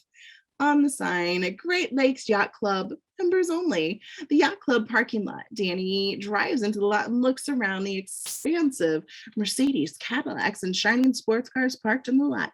Danny starts to back out when a red-jacketed parking attendant jogs over, staring at the smoking heap. He tries to open the door for Danny, but the handle comes off in his hands. It's a classic. My father's having it restored for his collection. Interior of the yacht club. Danny enters a large beamed room decorated with real ship's bowls, models, and pennants. A local rock band is playing Moa. Amidst a crowd of Madras and cranberry pants types. Danny looks around uncomfortably. There's Lacey. She and her friends, Jesus Christ, are dancing all dressed up very casually in a variety of t-shirts, jeans, and cutoffs. Lacey is dancing with a long-haired suburban freak. They all turn and stare at Danny and standing stiffly at the entrance. He looks like Dick Cavett. They all giggle and smirk. Danny pulls his yachting cap down over his eyes and shrinks off towards the bar. Some unkind wolf whistles and applause is heard from the young rich set. Danny reaches for the glass of white wine on the tray, but his hand clamps down on his shoulder, scaring him so much that he drops the glass of wine. Dr. Beeper and Danny. Beeper is creepy hand on Danny's shoulder. Hello, son. How did it go? The lawn looks great. Oh. Mrs. Smale, she stands in front of the band, shushing them. She blows a gold bosun's pipe strung around her neck. All right, children, we're launching the sloop now. You can shake your booties on the dock. The young people groan. Go on, scamper. On Danny and Beeper. Danny's standing around nervously. He turns to leave only to encounter Noble Noyes and Spalding Smales. Ahoy, Ahoy, polloi! Hey, Noonan, where'd you come from? Scotch Head? Sorry, that's me. That's me. Where'd you just come from? Scotch Head? Sorry, I cast that wrong. I apologize. That's me. Oh. Eat it.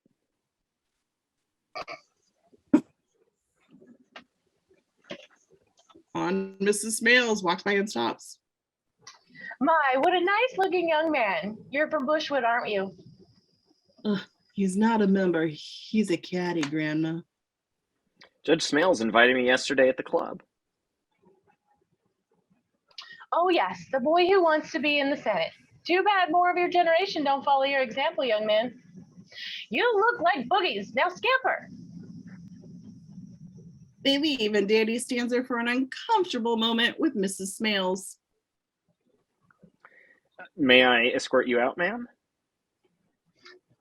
Mrs. Smales gasps with delight and takes his arm. You are a nice young man. Danny pulls his cap even lower over his eyes and starts to walk out with her. Judge Smales appears dressed just like Danny. Chuck Schick, an athletic young man, is with him. Hold on, son. Trying to make time with my best girl? Danny looks at Mrs. Smales and manages a sickly smile. Thank you for inviting me, sir.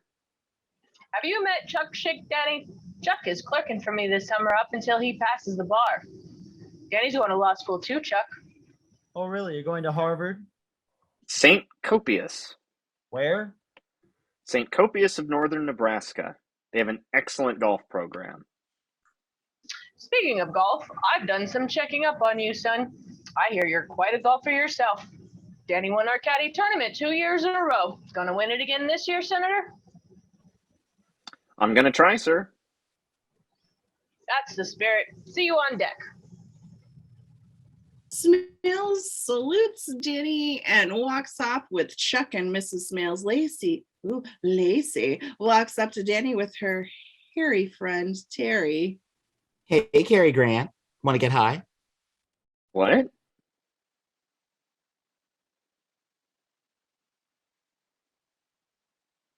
I only got a little.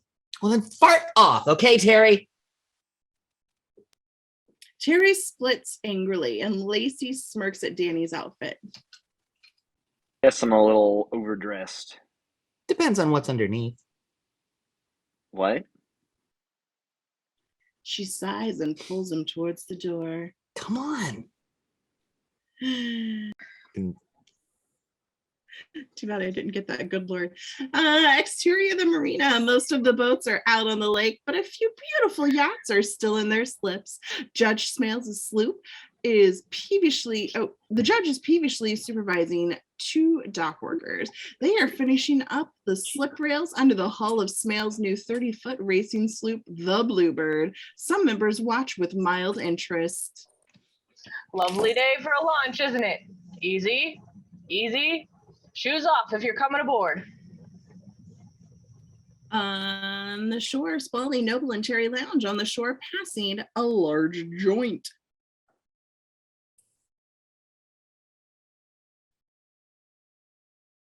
Oh, yeah, this is me. Did you see that kid? He's not even a member. He tried to do my blow. Hey, this reminds me a little of the Bosphorus. Mummy took us last year when Daddy flipped out.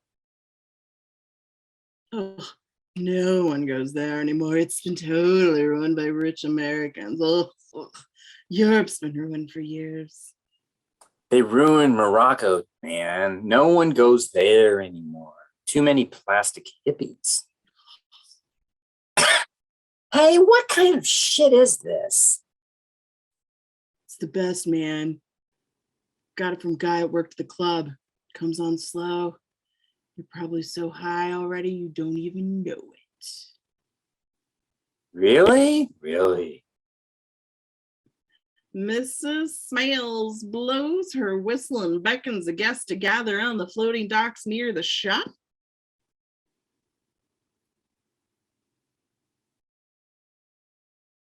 Or Mrs. Smales doesn't. All right, everybody, it's time.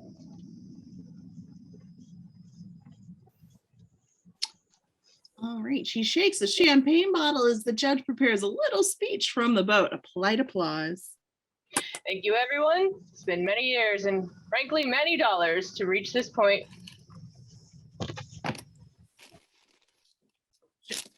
The candy bar is falling away. Right, Danny and Lacey. She's sitting next to him on a cushioned lounge on the patio, reading his palm.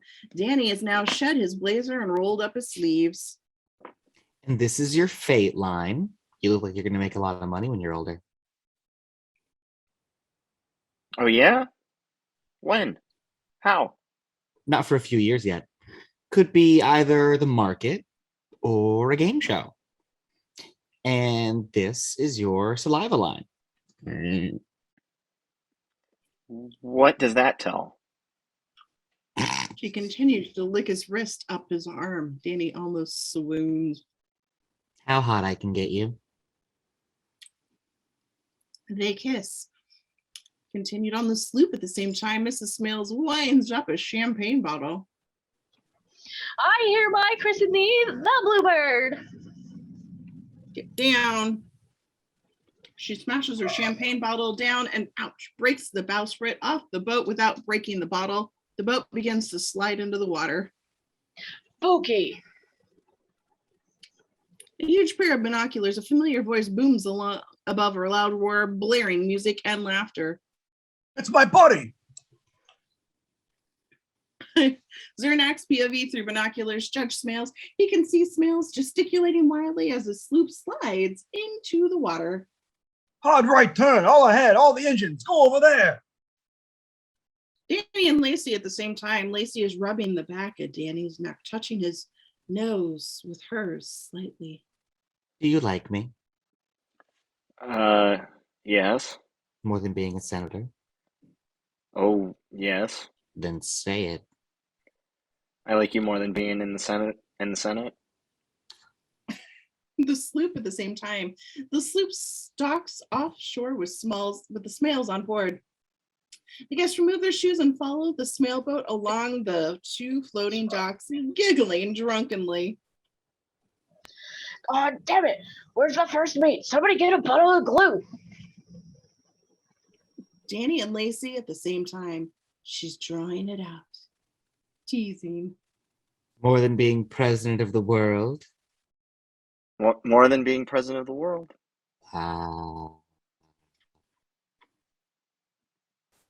She leans over to kiss Danny's trembling lips. Suddenly, there's a huge gronk of notes that sound like an ice cream truck for dinosaurs. They turn out to the camera, interrupting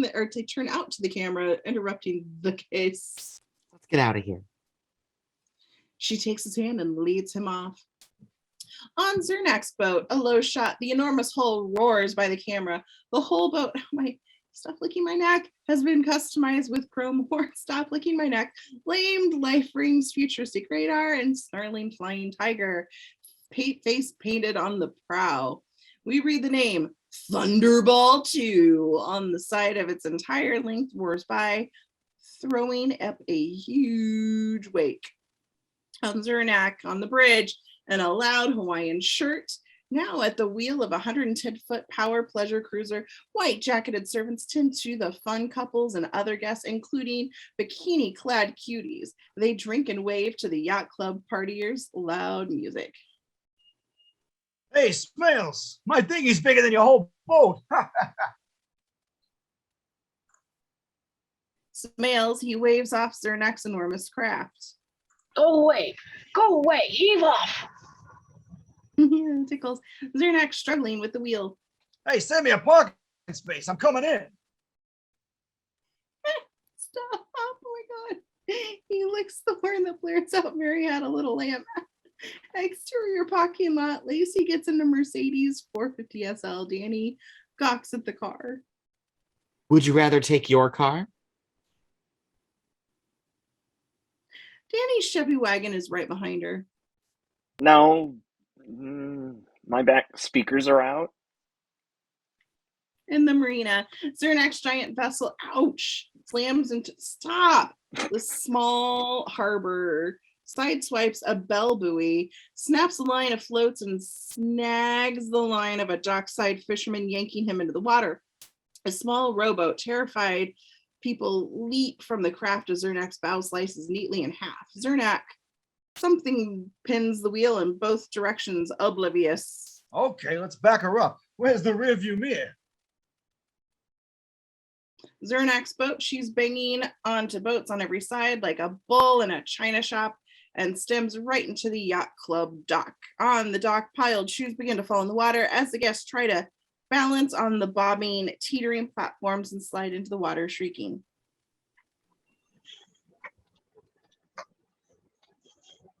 Ah, my hair!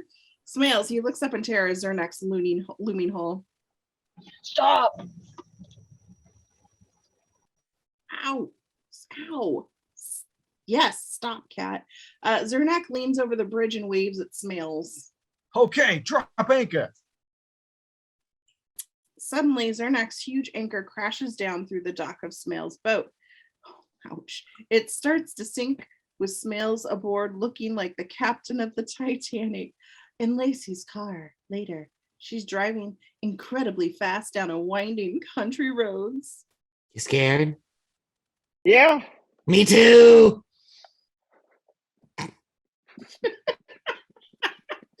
Exterior thick woods later, Danny and Lacey are picking their way through the lovely dark woods. Afternoon sunlight is filtering through the trees. Butterflies flutter around brightly colored wildflowers and delicate ferns.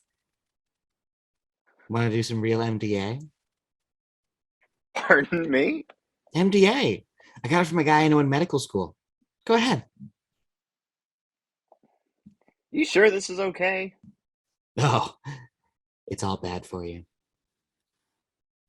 Danny gags and mid-swallow. Lacey sees a deer and touches Danny's hand to still him. Oh, wow.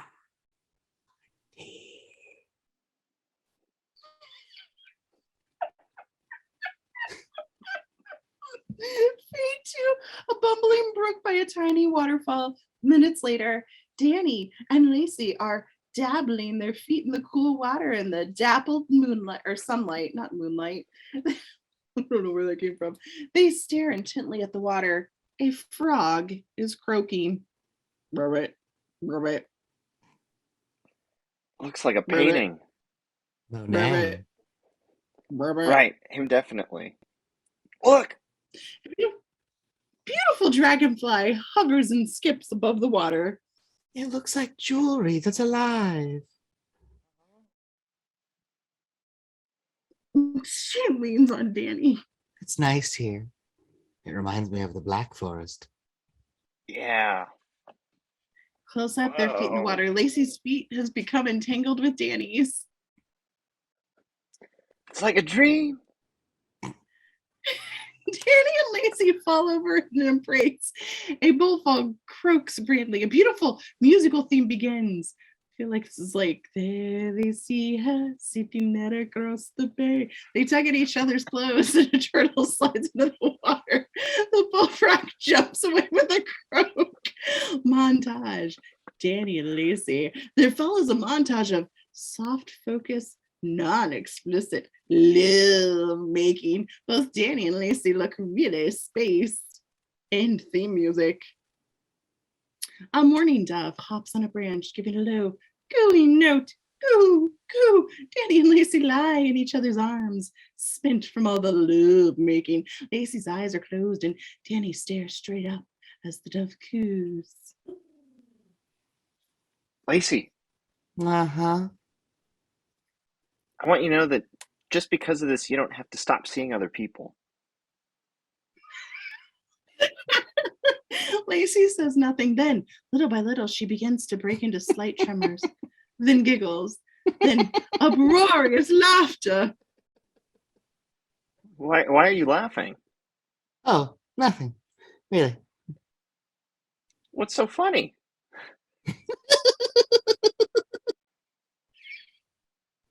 Dan begins dressing, suddenly embarrassed by his nakedness. Lacey, still giggling, tickles Danny's feet as he starts with surprise and giggles a little too. Aw.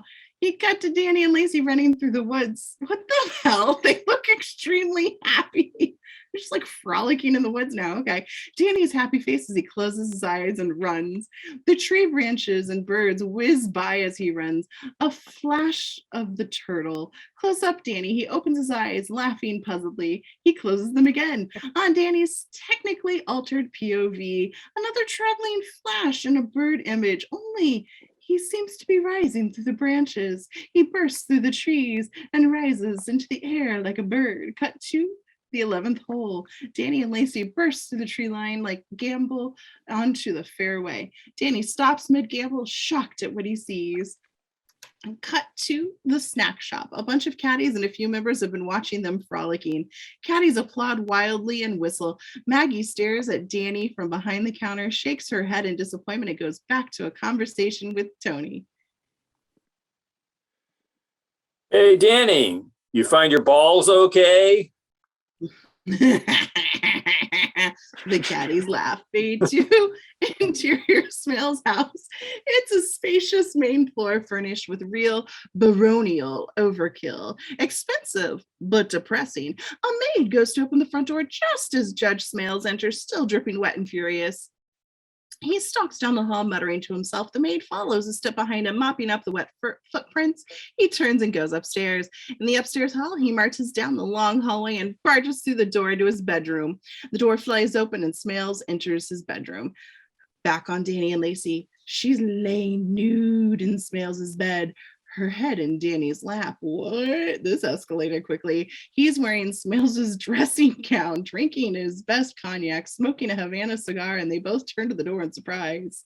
Smales' eyes go wide as his face turns bright red and his mouth goes up and down, but no sound comes out. He grabs a golf club, leaning up against the wall, charges at Danny. Danny drops the cognac and cigar and grabs for his underpants, and Smales swings at him with the golf club, but Danny dodges, and Smales wipes out a shelf of his own golf trophies. Danny bounds across the bed, trying to put on his underpants. Still, as he runs, Smales swings again, and Danny catches his foot in his underwear and falls. Smales' club whizzes over his head and knocks out one of the columns of his four-poster. The kid falls down on Lacey and the judge. Danny goes hopping across the room, still hobbled by his jockey shorts, and escapes into the bathroom. In the bathroom, he locks the door behind him, panting hard. As he bends to pull up his shorts, he suddenly becomes aware of something. The shower is running, and a huge silhouette is splashing and scrubbing in it. Suddenly, Mrs. Smales' hand emerges from the shower, holding a long, tubular, abrasive sponge. Honey, will you live with my stretch marks? Danny does a croupy imitation of the judge. Smales starts speeding down the door with his club. Mrs. Smales, in the shower, wearing goggles, a funny shower cap, a facial mud pie, realizes something is wrong and slides the shower door open, revealing Danny's face. The sight of Mrs. Smales naked is a memory he'll have to live with forever. He springs to the connecting door and flees through the other bedroom as Mrs. Smales finally breaks into the bathroom from the other side. On the main entrance hall, the bishop and 3 dowagers arrive from the yacht club. What an afternoon. Are we still having tea? Upstairs in the hallway, Danny comes running out Mrs. Snail's bedroom, the maid is still mopping the marble floor, talking to a butler holding a tea service on a tray. Danny runs by, almost knocking over the butler, who spins like a top, but keeps the tea service from falling. Danny does a perfect stand-up slide on the wet floor that carries him all the way to the back stairs at the end of the hall. The butler, Smales goes flying past him, forcing the butler to spin the other way to keep the tea set balanced on the tray. Continuing, Smales hits the wet part of the floor, slips, slides all the way down the hall on his back and falls down on the stairwell on the other end. The butler shakes his head as he rebalances tray, takes one step and practically backflips on the wet floor. The tea tray goes flying all over the railing of the main stairwell. Back on the Bishop and the Dowagers, the tea service comes crashing down from upstairs in a hail of china and polished silver. That must be the tea. Exterior Smales' house. Danny flies out the back door just as Lacey appears in the upstairs window. She tosses down his shirt, pants, and shoes. I'll call you. Don't. Club bulletin board, it reads Caddy Day in big letters at the top of the board. Just below it, all club facilities open to caddies and staff. Pull back to reveal smoke and two-tone shoes, ice cream suit, red tie, Panama hat, and he struts out to the clubhouse. Exterior club entrance. Danny and Goofy ride up on their bikes with worn canvas golf bags over their shoulders. They pass the other caddies on foot, with some with clubs, others with tennis rackets, and others with towels and swimsuits. Exterior tennis courts. Angie, Motor Mouse, Grace, and Injun Joe are playing chaotic doubles in a motley crew tennis outfits. Exterior the Caddyshack. Maggie approaches the Caddyshack, sees no one around, and goes in. Interior the Caddyshack. The room is dark except for the lights on the Coke machine. Maggie looks around trepidatiously. Danny? She hears noises and turns around. Danny's lying on a bench in the corner, hidden in the shadows. Hi, Mag. Maggie opens the shutters on the window and the light floods in. Danny rubs his eyes as Maggie crosses to him and sits down. Well, I haven't seen you for days. You look I'm like in shit. trouble. Because the shutters are now open since I just opened them. I'm in trouble. Me too. I'm late. Late for what? For not being pregnant. Oh. But I don't hold you responsible. It's my problem, and I can handle it, but I thought you should know about it. I can't let you go through this alone. Whatever happens. I'm going to have it. I already decided. Well, that's it then. Get married. You don't have to. No, you don't. Yes, I do. Don't get married, Danny. You're just saying that. No. Danny, it might not be yours. Danny looks shocked and suspicious. This would be so much No, you're better. lying. Fuck. I'm sorry. I have an ex named Danny. I'm dying. I'm not lying, Danny. There's someone else.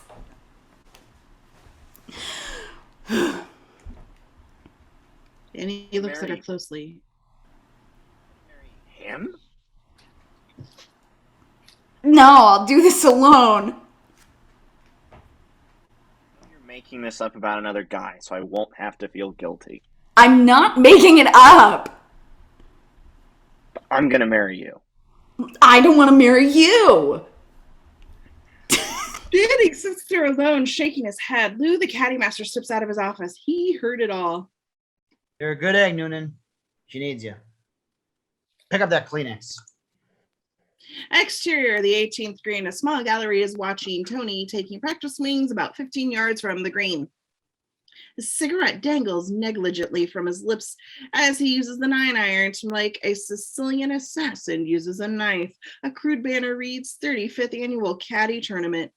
Danny, about 30 yards further from the green, Danny closes his eyes for a moment to concentrate and hits an awful flubber that lands on the clubhouse roof and rolls down the rain gutter. Danny looks over at the gallery. Mr. Noonan scowls at Danny.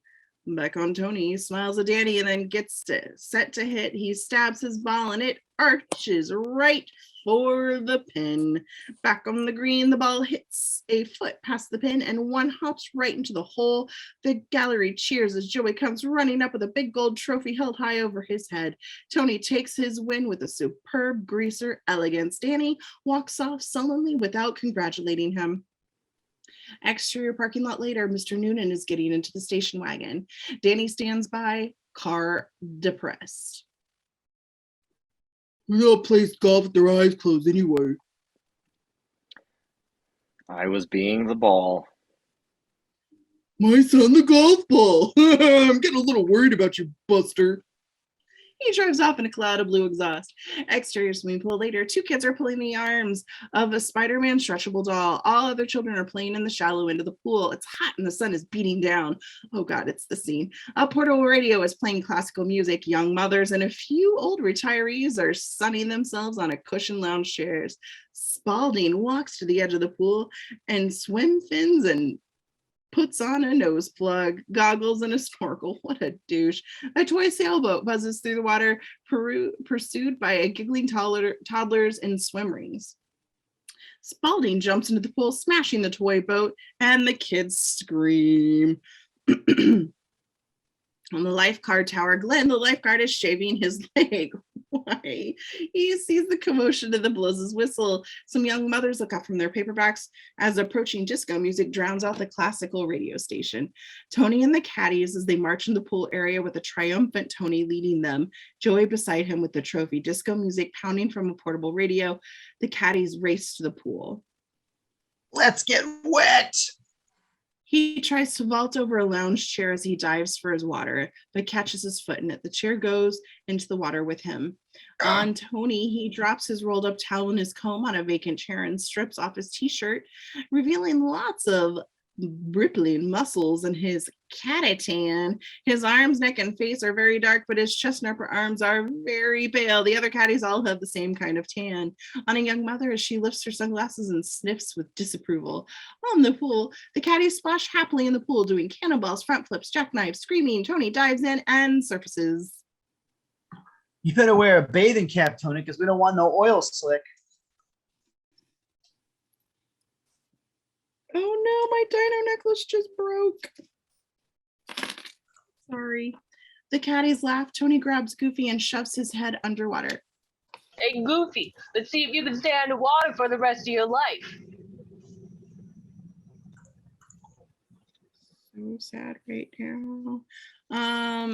Grace, as she tucks her hair in her bathing cap as she walks by the pool, her gawky, skinny elegance is emphasized by her tank suit and bathing cap. Hey, Goonie Bird. Goody, you want to get married?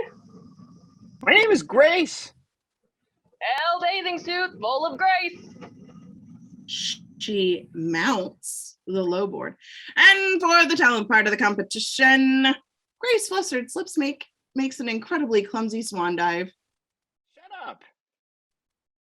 Tony and Goofy, as Goofy fights his way to the surface. This isn't funny. He goes back down. Joey and Grace. Joey swims alongside Grace, mimicking her long-limbed strokes. Hey, Bigfoot. Don't trip in the water. That's it. Grace dives down, comes up with Joey's boxer shorts, and jumps out of the pool. Joey scrambles out, bare ass, and chases Grace around the pool. Gimme it, Goo! Gimme it! On the lifeguard as he sees Joey and yells at him, the razor still in his hand. Hey, you, get your suit on. You shave your ass. Cut to a nasty mother. She's shocked at the rising commotion. The lifeguard is blowing his whistle insanely as the caddies play keep away with Joey's bathing suit. Goofy, now hysterical, is screaming and clawing at Tony, trying to pull his head out of the water. Spalding comes snorkeling past Angie, who sticks his finger in the snorkel. Spalding comes up and gasping for air. And Joe floats serenely in the pool. A bratty kid gives him a dirty look.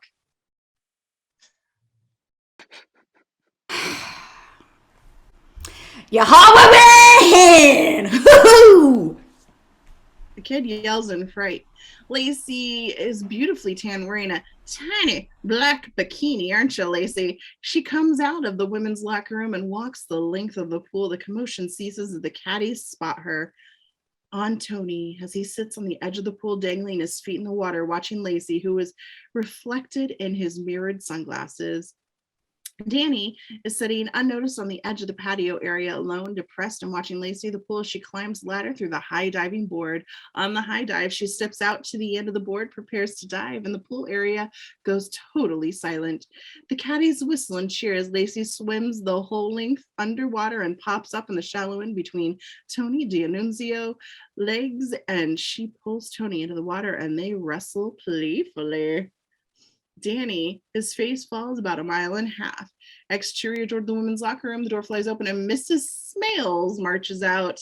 In the pool, the caddies are doing a wild parody of a water ballet. Tony and Lacey are out of the water now. Tony is toweling off Lacey, who laughs and wriggles as his hands roam freely under the towel. Danny picks up his clubs and walks off completely destroyed. Mrs. Smale storms right up to the pool and starts yelling at the caddies. Grace and Joey are sitting on the edge of the pool and wrapping a baby Ruth. Then Joey tries to snatch it from her and they struggle. Stop that, you two, all of you. I want you out of that pool. Joey and Grace freeze. After Mrs. Smales passes, Joey makes a face behind her back, snatches the unwrapped baby Ruth from Grace and tosses it into the pool. Mrs. Smales, she shouts at the caddies that they are slow to respond. The lifeguard joins her, trying to look effective, and the little girl's scream causes them both to turn at once. On the little girl, she's in the pool, pointing to the floating candy bar, screaming hysterically. Duty!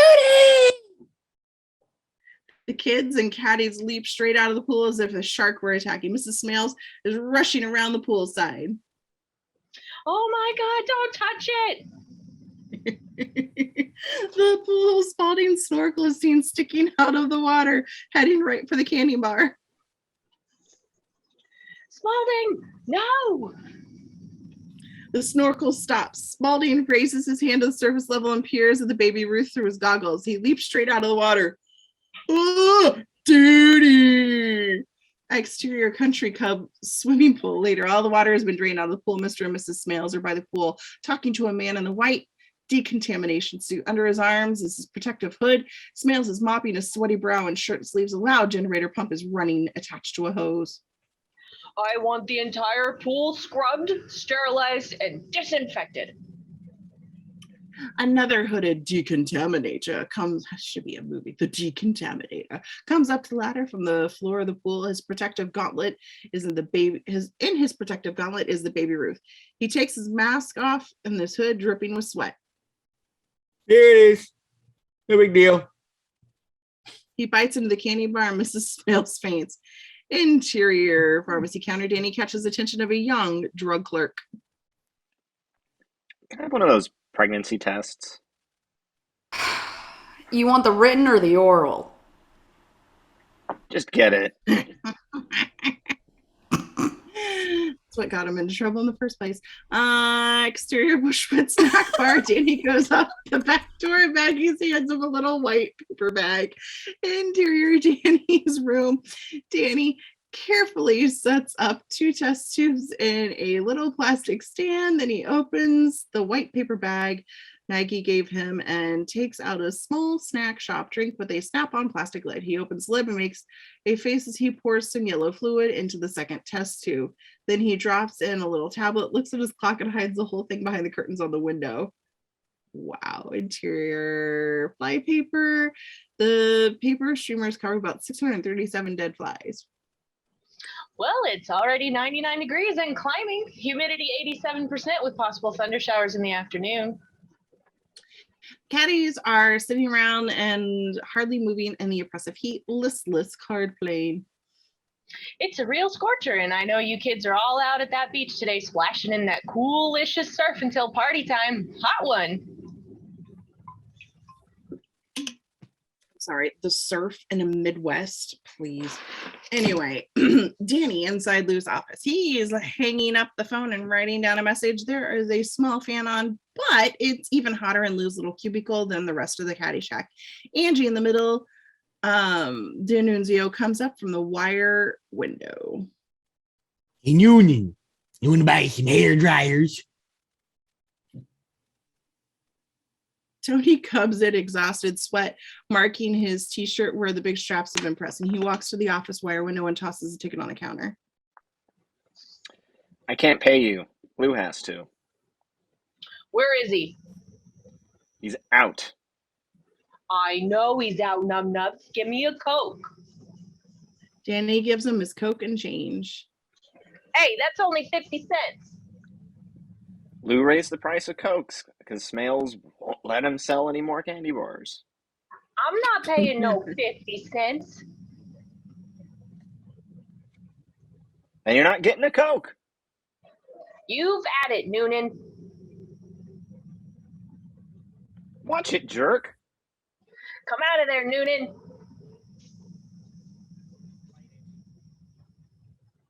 Lou walks in, Tony snaps to a casual pose, and Danny automatically opens the door to the office for Lou. Noonan, D'Annunzio, you got the bishop and the hammer camps. Move, they're waiting. On Tony, as he smiles, dangerously rattling the change in his pocket, Danny comes out to Lou's office, and Tony follows him out to the Caddyshack. Lou goes into his office, and the other caddies slip out to see the fight. Exterior of the caddy yard, Tony and Danny walk into the far corner of the yard, followed by excited caddies. Okay, Noonan. Who'd you say the jerk was, jerk?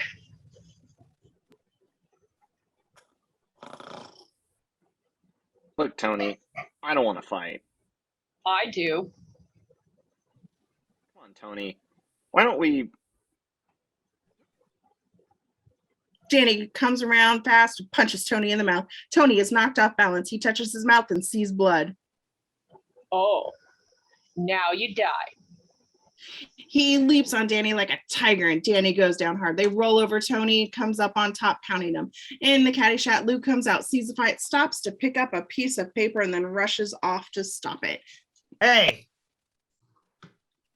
You lost your beret.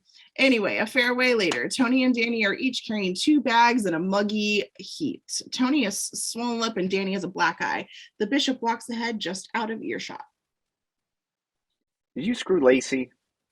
Nothing happened. She didn't want to go to a show. She didn't want to go bowling. She didn't want a pizza. Nothing. Don't get hung up on that high-priced spread, man. She's just a yank in your chain.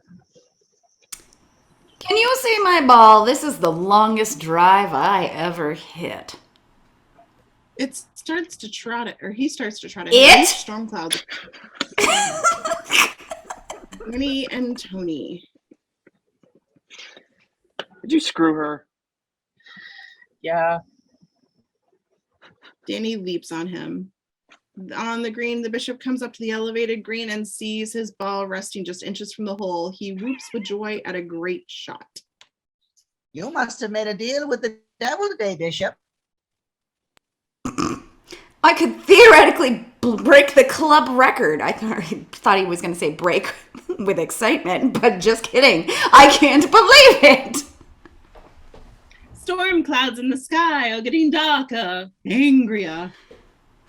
You better put in a good word with the man upstairs if you don't want to get rained out. Well, I'm sure the good Lord wouldn't want to disrupt the best game of my life. It starts to rain in his face. Danny and Tony,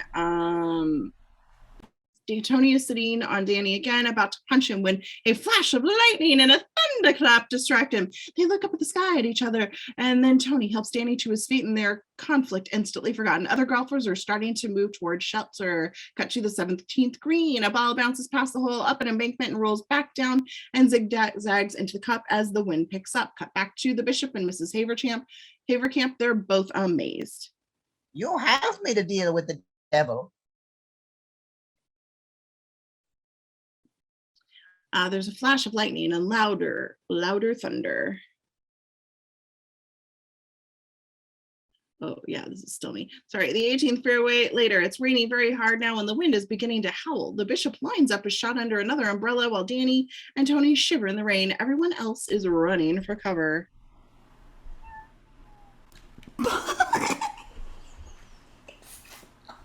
And my cat is running for cover.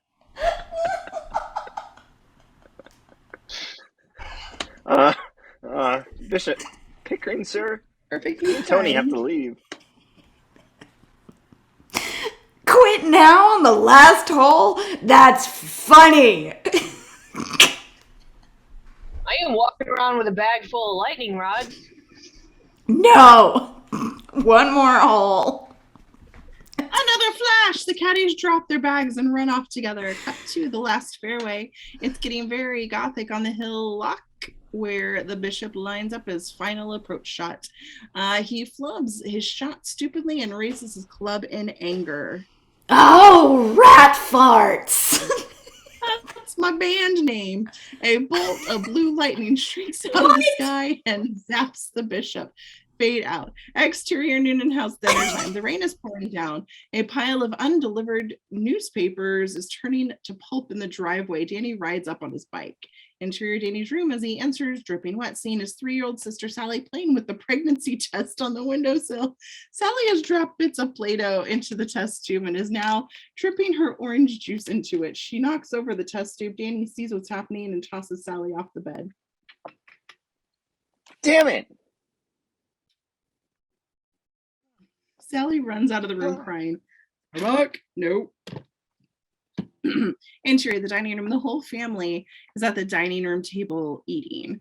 But the real gloom hangs over the scene. Danny can't even look at his father. So, you've been lying all summer on the scholarship, and then you go out and spend $600 for clothes? I haven't spent $600 for clothes total in the last 10 years. You must be mental, for God's sake. When are you going to grow up? Let's hope I was 21, I had a wife, I had a child. You're talking to him, stupid. Don't call me stupid. You are stupid. You're stupid. Mr. Noonan pounds his fist on the table, accidentally flipping his plate on the floor. The youngest daughter begins to cry, and Danny throws his dishes onto the floor and stands. Calm your furry pits. Shut up! Shut up! You little bastard. Danny takes a clip of the jaw and reels into the china cabinet. Cut to Danny on a bicycle a few minutes later. He pedals in a teary daze. The rain has stopped and the full moon is rising. Exterior Bushwood Clubhouse evening. A wedding reception is being held at the club. The grounds are attractively lit and a large white tent has been set up on the lawn with the bar and a buffet. And get down. Stop before you break something. Sorry.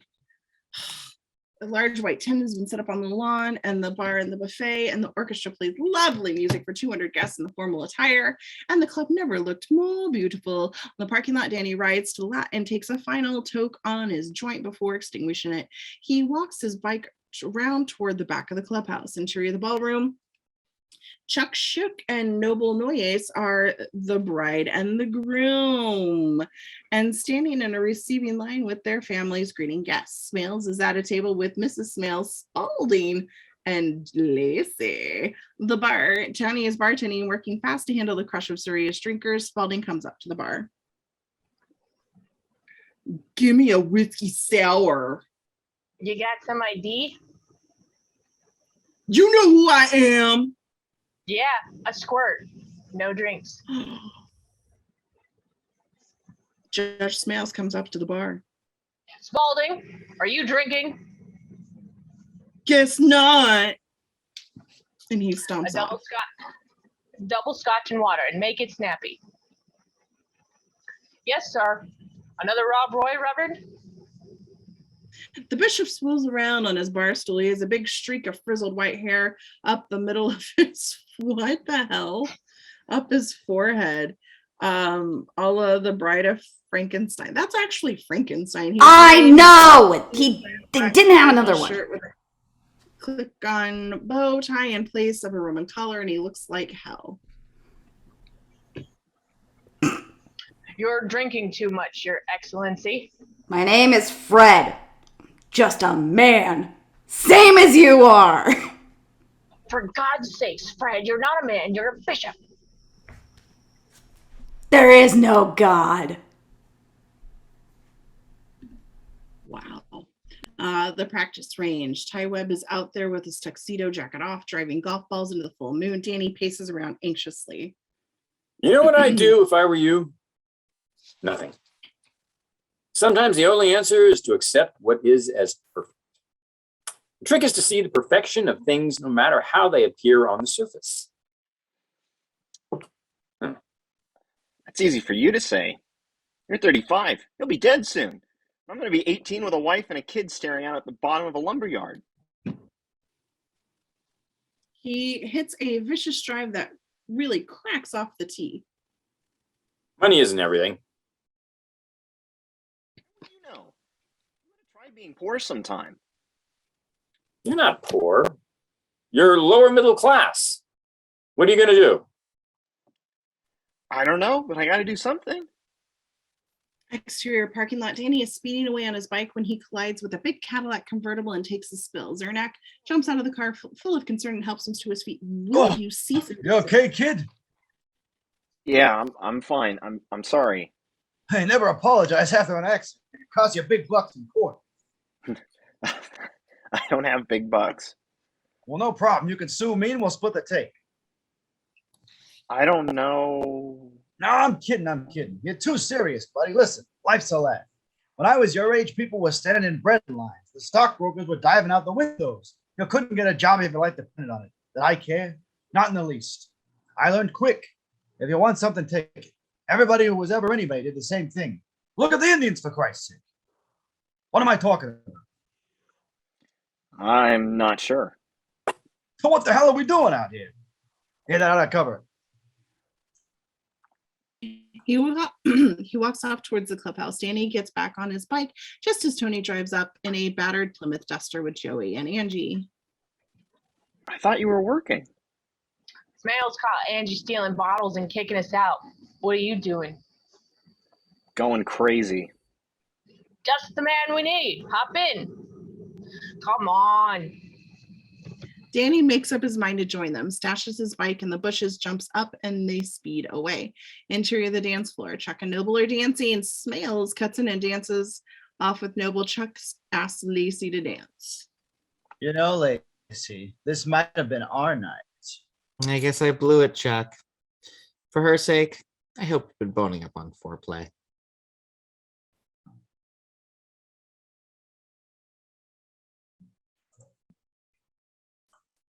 Ty Webb appears, taps on the shoulder, and takes Lacey in his arms, and Chuck wanders off. Him too, huh? Been a long summer. You still playing with your putter?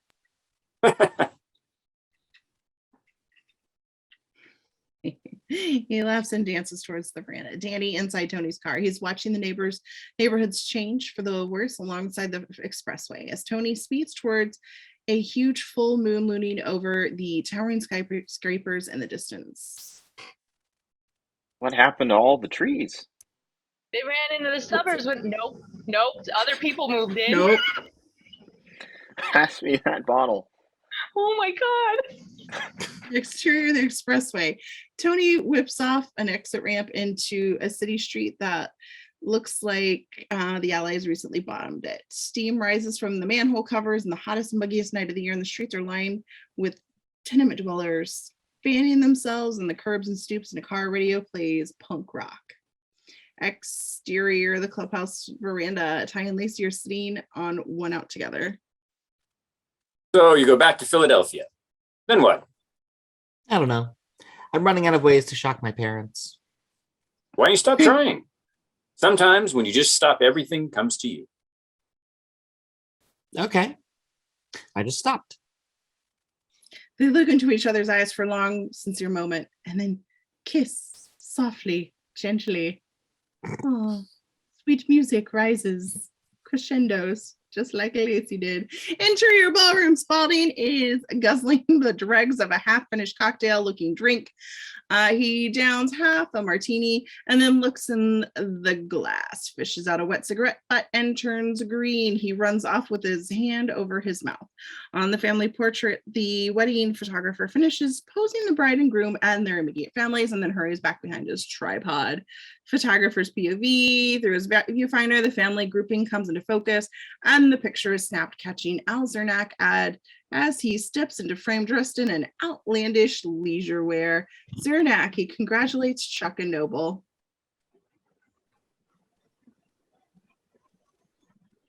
I didn't have time to buy a card. And he slaps a few bills in Chuck's hand. The bride's parents look shocked. Judge Smales rushes up and grabs Zernak's arm. Mrs. Smales glower at his side. What are you doing here? Mr. Schnook here invited me. Mr. Schick starts to protest. You have worn out your welcome at Bushwood, sir. Is that so? Since when did you become Pope of this dump? I've been watching you, Smales. I think you're a wrong guy. Dump? Bushwood a dump? Well, I guarantee you'll never be a member here. Member? Who said anything about being a member of this tool? Hell, I'm on the board of 4 country clubs already. Join this crummy little snobatorium? You gotta be kidding. The only reason I come here is because maybe I should buy it. Buy Bushwood? You're insane. Sure, it's perfect for a mall.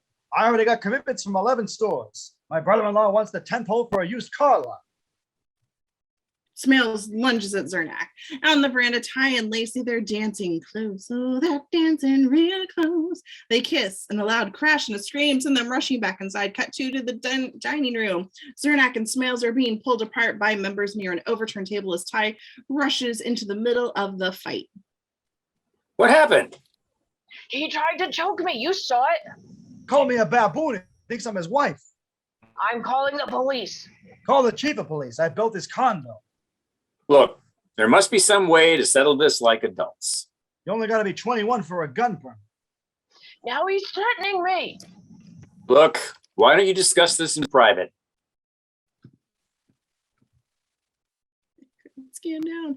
Interior club office. The office is an intimate wood and leather sanctum decorated entirely in golf motif. Ty stands between the antagonists, Beeper and Richards, the club manager, and are there backing up Smales. I demand satisfaction. You want satisfaction? Okay. I'll shoot you 18 holes for $10,000. I could beat you with one arm. Oh, well then a team match for 20. You can have Dr. Frankenputz. I'll take Ty here. Well, actually, Ah, come on. You're an ace. Everybody says so. I don't like to play for money against people. Hey, come on, guys. Winning against your religion or something? Yes, I think it is. Excuse me, Ty. Might I have a word with you in private? He takes his arm. Smales and Ty. Smales puts his head close to Ty's.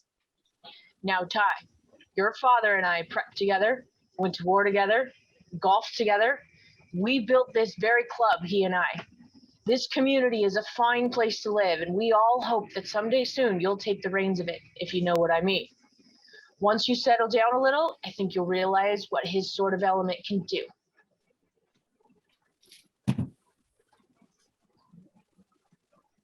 Zernak wiggles his eyebrows at them from the other side. Let's face it, son. There are some people who simply do not belong. Do you see what I'm getting at? I think I do, sir. Good.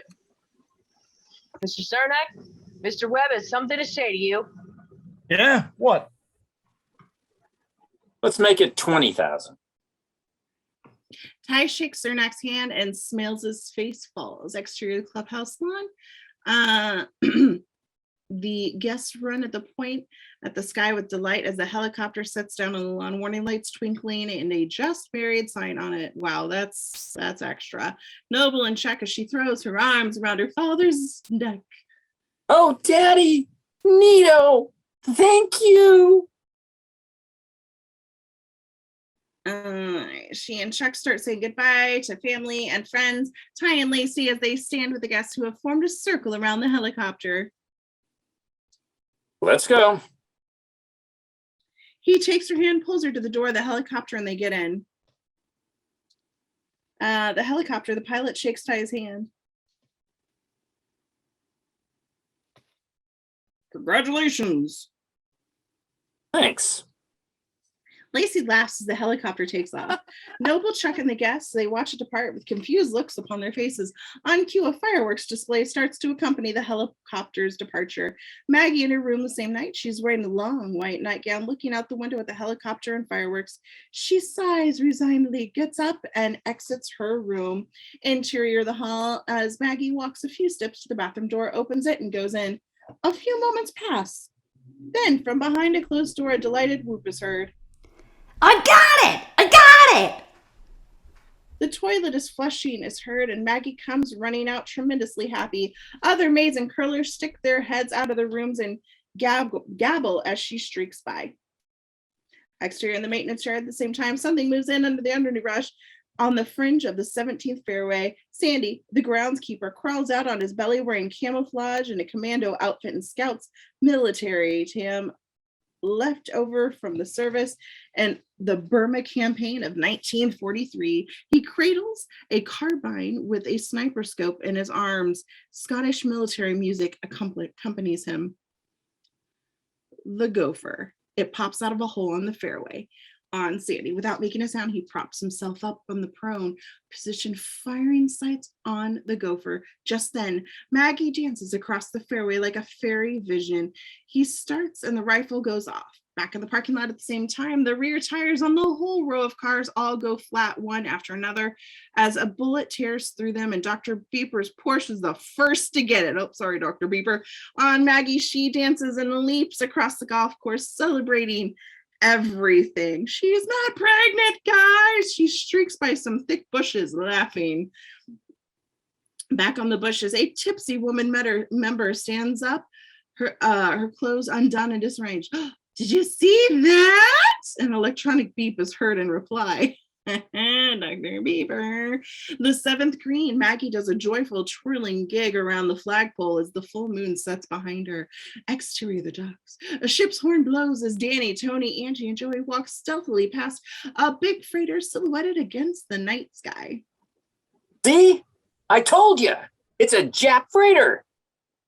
Okay, Betamax. I mean, we're really gonna steal TV sets? Yeah. Are you in this? Sure. You guys are insane. Yeah, insane like a fox. Exterior of the freighter, another angle. Two workmen close on the back of the truck and walk away. That's the one. He said they leave keys on the floor. Jesus, I can't with that voice. Tony and Joey and Danny dash for the truck.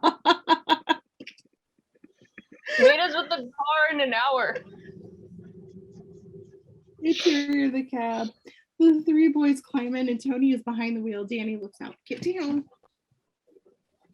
What she said, down! Sorry. That was to the cat.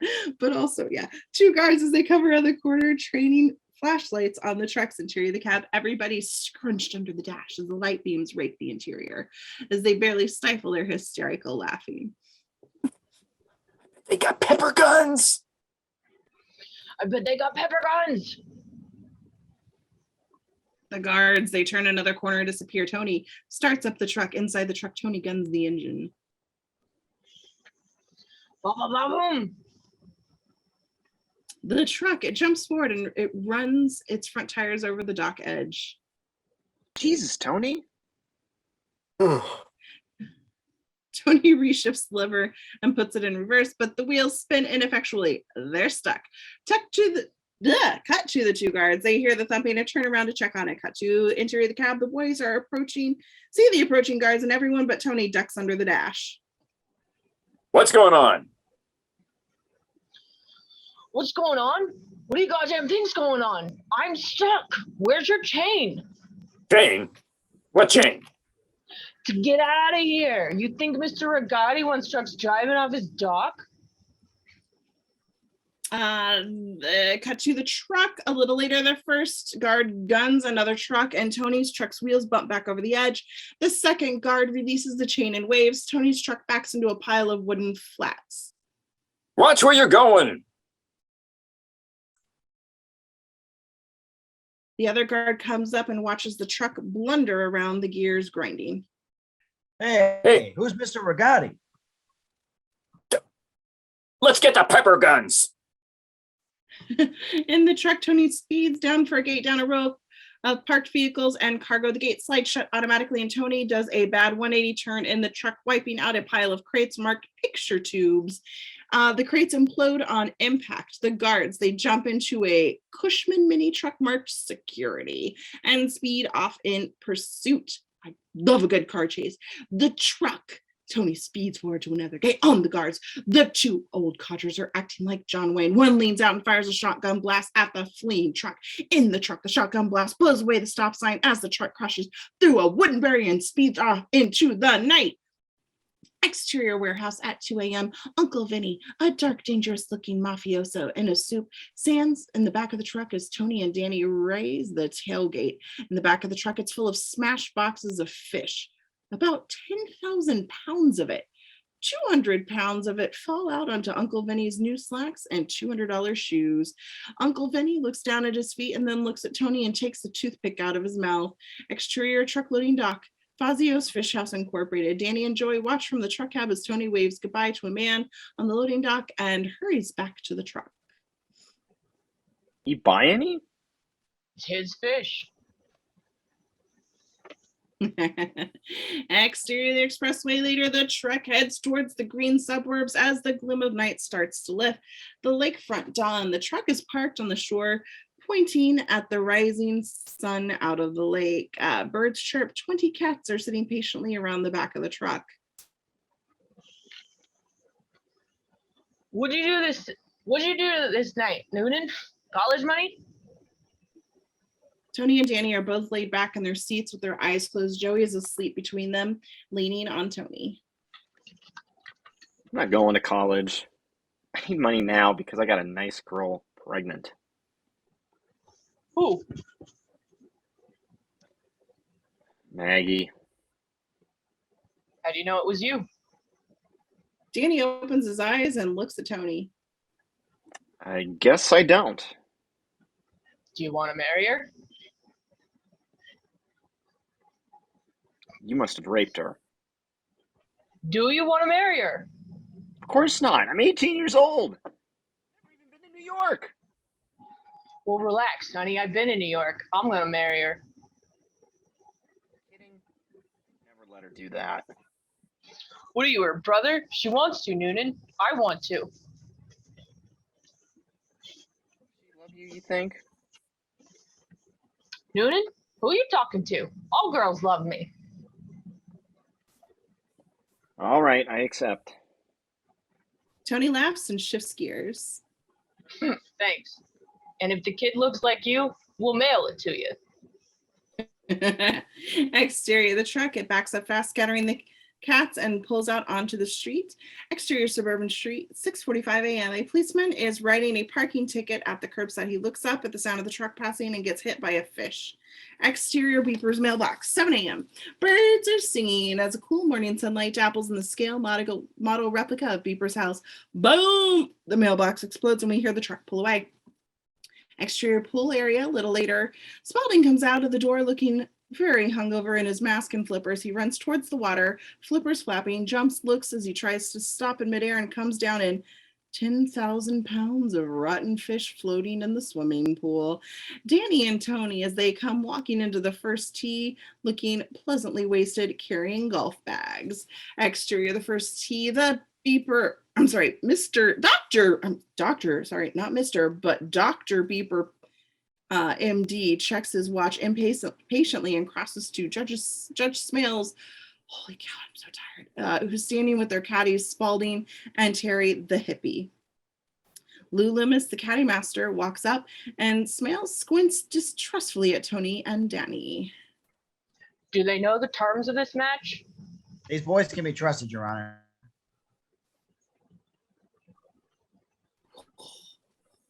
I'm dying. Tony and Danny nod with excessive phony sincerity. A car horn honking distracts them all. On Zernak's Cadillac, the car comes floating across the course. slaloming pine trees and pulls right up to the first tee. Ty and Zernak get out. You idiot! Okay, let's go. Lou nods curtly to everyone and clears his throat. Gentlemen, we all know this is illegal and against club practice, and I'd like to ask this time, do you gentlemen agree to waive all sanction against said referee or anything that might get me fired? Agreed. Fine. The match is for $20,000 each. Lowest individual score wins the hole in regulation match play. I have a number of tees in my hand. Your Honor, odd or even? Odd. Odd it is. Your Honor. Smells blinks at Lou and tees up. Hey, Your Honor, I'm looking for a nice, clean, gentlemanly, above-board match. No farting. Sir, you are beneath contempt, beyond loathing, and before the monkey.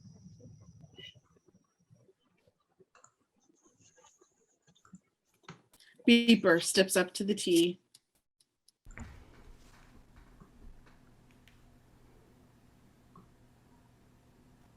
Glove. Glove. Driver. Driver.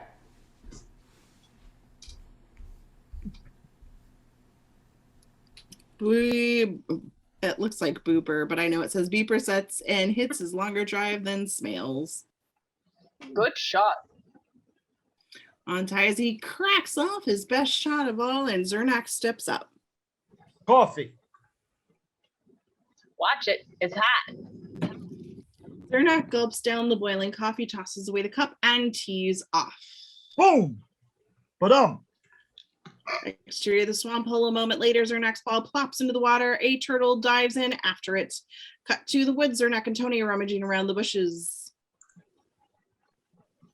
I could have sworn it went in here. Cut to the turtle. It drops Al's ball into its nest with 6 similarly shaped turtle eggs. Hey, maybe it went in the hole. Interior of the Caddyshack later, Grace is sitting by Lou's phone as Motormouth and Goofy walk in. She's writing the letter. Where's Lou?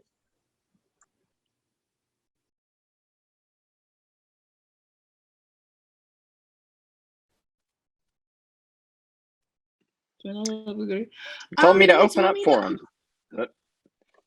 Tell me to open up for him. He's reffing a big money match. It's a secret.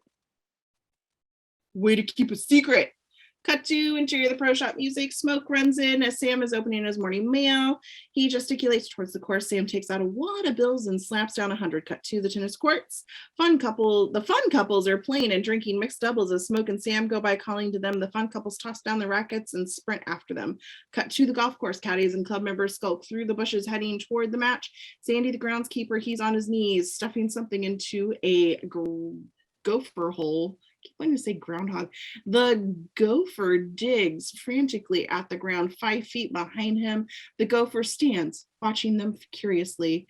Caddies and members pass by in the background. Cut to Ty as he drops a long, difficult uphill putt. A cheer is heard from the bushes. The golfers look around, but see no one. The bushes. Grace has her hand clamped over Joey's mouth. They squat out of sight with several members. Zernak on the 6th fairway. He lines up under the watchful eye of Spalding, who is jiggling his change nervously in his pocket. Hey. Huh? You, Jingle Bells. Oh. Zernak takes a vicious swipe at the ball. Elephant's ass, high and stinky.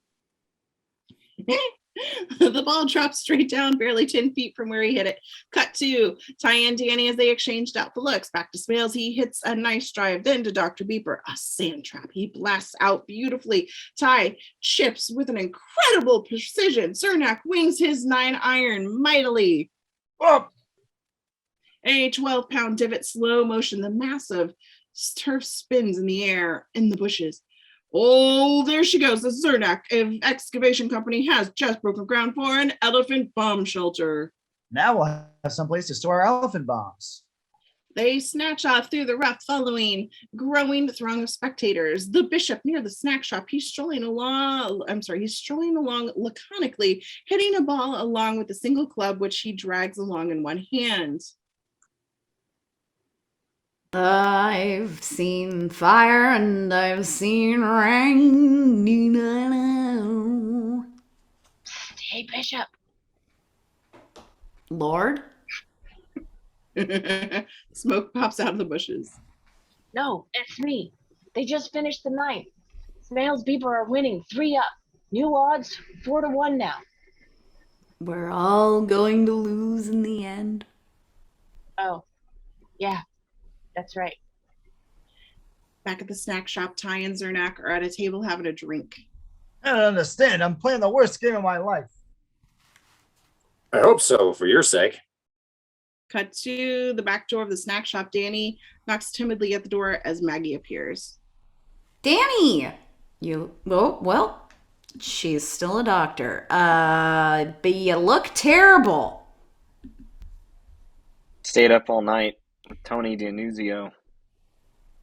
Oh. I did that a few times myself. Charming, ain't he? You gonna be all right? You are sweet. Yes, I got my period.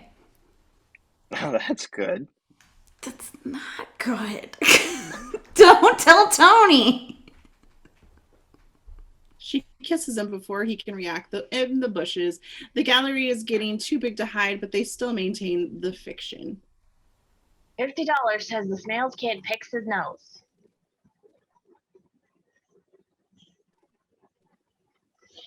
$5 to say he eat too. You're on. Me too. Cut to the snack shop. Smales walks over to Ty's table and claps Zernak on the back. Well, you ready to press on? My boat needs exactly $20,000 worth of repairs. Yeah, so does your brain. Want to double it? Fine, $40,000 apiece. See here, Judge. Beeper's beeper suddenly goes off. Oh, that's my office. I'd better go. Oh no, you don't. You're in for half of $8,000. Well, probably just a routine emergency. Back on Maggie and Tony. Tony is lying on the grass under an oak tree. Maggie is sitting beside him with a far-off look. I hope Danny isn't hurt. You couldn't hurt that guy with a steam shovel. He's too dopey to be hurt. Is it all right if I still love him? No, it ain't all right. Then I won't. I won't. I just want to know he's happy. Tony sees the golfers starting off again and runs to catch up. Meet me at the 18th. The 10th tee. In quick cuts, Smales, Beeper, and Ty tee off nicely. Zernak is concentrating really hard. Come on, baby. He takes a tremendous swing. The ball rebounds off a tree marker and bops him on the arm. Ow! Oh, I broke my arm. Beeper examines his arm. His head pop up in the bushes around the tee, and a quiet hubbub is heard. Does this hurt? Yes. It might be a fractured ulna. I can't move it. I guess the match is a draw. Oh no, you don't.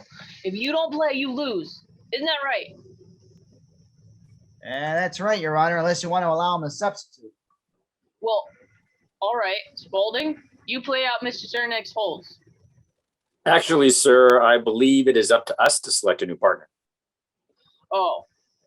Well, who do you want? I'll play with Danny Noonan here. Snail sneers. Beeper laughs out loud. Danny starts shaking his head, speechless. Mr. Webb, Danny is an employee of the club. He can't work here and play at the same time, particularly in something illegal like this. That makes sense. Hey, kid, if you win, you'll make out. Danny looks at Smales, who glowers forbiddingly. I'll play. I guess you don't want that scholarship. I guess I don't, fuckface. A cheer goes up from the bushes, and Zernak takes Joey's bag with his good arm and hefts it easily. Okay. Cut to the spectators. There are so many people watching now they can't hide themselves. They run low among the bushes and high grass. They're off again. Danny's gonna play. About $1.86. The bishop is swept along with the crowd, something stirring in his soul. The hell with it! 500 on the boy! Cut to Danny teeing off. He holds his finishing pose, watching his shot drop further than the others. Continued. The crowd. Whoa! The players turn around and see some heads as they walk off onto the fairway. The gallery skips along, hiding only perfunctorily.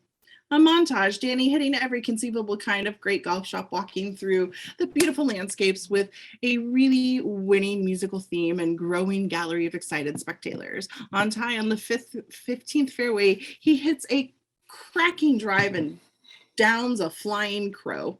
Ouch. Poor crow squawks and plummets to the ground, flaps for a while, and then flies away. Whew, it's okay. Ty Zernak comes up to him. Don't worry, it's good luck. Yeah. In Haiti. He shakes his head and hits another shot. On the green, his ball rolls over the green and into a sand trap.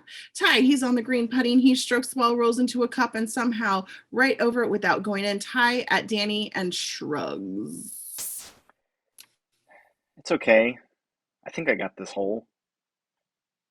Montage continued. Danny is still holding on to his game, but looking increasingly exhausted. Ty's game is falling apart. On the 18th tee, Ty is depressed by his poor play. Danny is concerned. I'm losing it, Danny. You'll have to carry me. I don't think I can make it. You just have to win this hole. I thought winning isn't important. My winning isn't. You do. Me winning. Great. Me. See, I am falling apart. Me winning isn't. You do. Great grammar. Earth to Ty. Earth calling. See your future, Danny. Be it. Make it. I'm a veg. Danny shakes his head and tees off on the 18th green. Danny is the last of the golfers to get to the green. They all have difficult putts. All even, gentlemen. Judge, you're away. Motormouth like an announcer. Well, it's down to the wire, and you can cut the tension with a tension cutter. He lines up his putts carefully. Spalding, give me the old Billy Baroo. Spalding hands him a vintage wooden putter with a custom-made felt cover. Smale strokes the club and coos to it. Come on, Billy. Billy. Billy. He puts it and it drops. He jumps in the air. Beeper, he's sprawled on the turf, nose in the grass, scuttling around like a roach. Line up his putter, but he gets up, puts it, and it drops. He giggles hysterically back on Ty, shaking his head over Beeper's idiocy. He taps his ball and misses, turns to Danny. If you miss this, we lose. Danny looks at a long downhill lie and gets ready to putt. Hey, double or nothing, he makes it. $80,000. You're on, Buster. Danny looks up and faints. On Danny POV later, he opens his eyes and looks up the trees and skies and the clouds and the birds chirp. What happened? Smells his face juts into frame. We're waiting. On the green, Smales and Beeper jerk Danny to his feet. He looks around at the huge gallery, now unashamedly circling the green. Go, Noonan. On the gallery, Danny sees everyone he likes smiling at him. Tony and Maggie holding up hands, Lacey, Lou, Grace, and the caddies, Smoke, the fun couples, Cernak, and the bishop, who was on his knees praying for Danny with a bowed head. Back on Danny, he relaxes, steps up, putts, watches the ball roll right to the lip of the cup and stop. The crowd groans. The cup. Nothing seems to be holding up the ball but some quirk of physics. Back on the green, Smales is kissing his Billy Baroo. Beeper is jumping up and down like an obnoxious child. Ty and Zernak are forlorn. Danny is frozen with disappointment. You lose, you lose, you lose, you lose. Sandy kneeling on the 14th fairway. He pushes the plunger on the detonator, and the fairway erupts and sinks like Atlantis.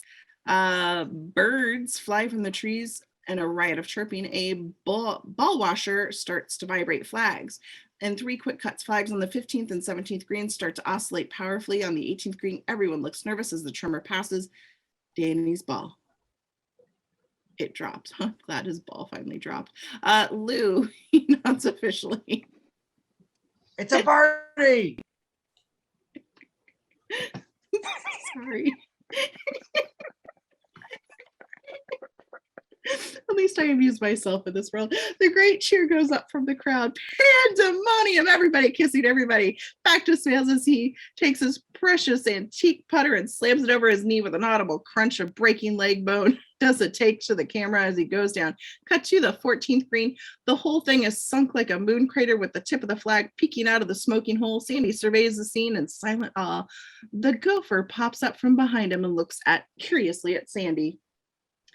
Back at Danny and Zernak, they are being carried aloft by the hysterical crowd. Money flies around the bishop. He's regained his faith.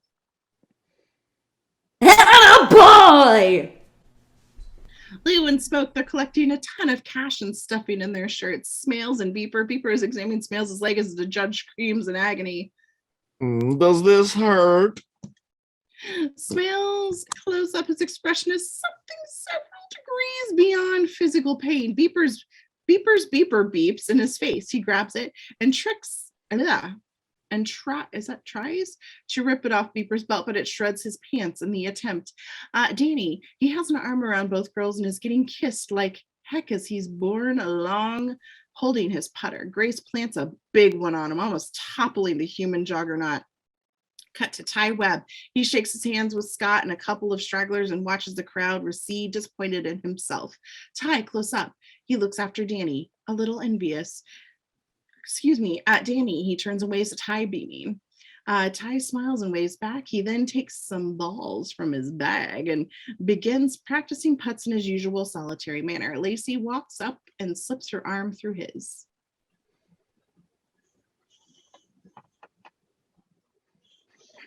Well, you certainly blew it, didn't you? I've lost all respect for you. Well, who could measure up to your high moral standard? Have we got a chance? Yes, we couldn't possibly think less of each other. Interior of the noon and dinner table later, Danny comes in with his clubs and sits down amid the noise of 10 other gobblers. Mommy, tell Andy to stop pinching me. Andy, stop pitching Kathy. Not pinching! He is too pinching on my butt! Mr. Noonan, he's been hiding in his Franks and Beans, but looks up to see Danny enter. Hi. Hi. Mr. Noonan wants to apologize, but he doesn't know how. Glad you're home. Me too. There's an uncomfortable silence for a moment, and Mr. Noonan clears his throat. You get out today, Mr. Flunkoff? Uh-huh. 1 loop. Doubles? Single. Well? Danny looks up. Cough it up, Buster. How much? Danny reaches into his shirt and pulls out a $100 bill and lays it on the table. Mr. Newman's eyes buck out. 100.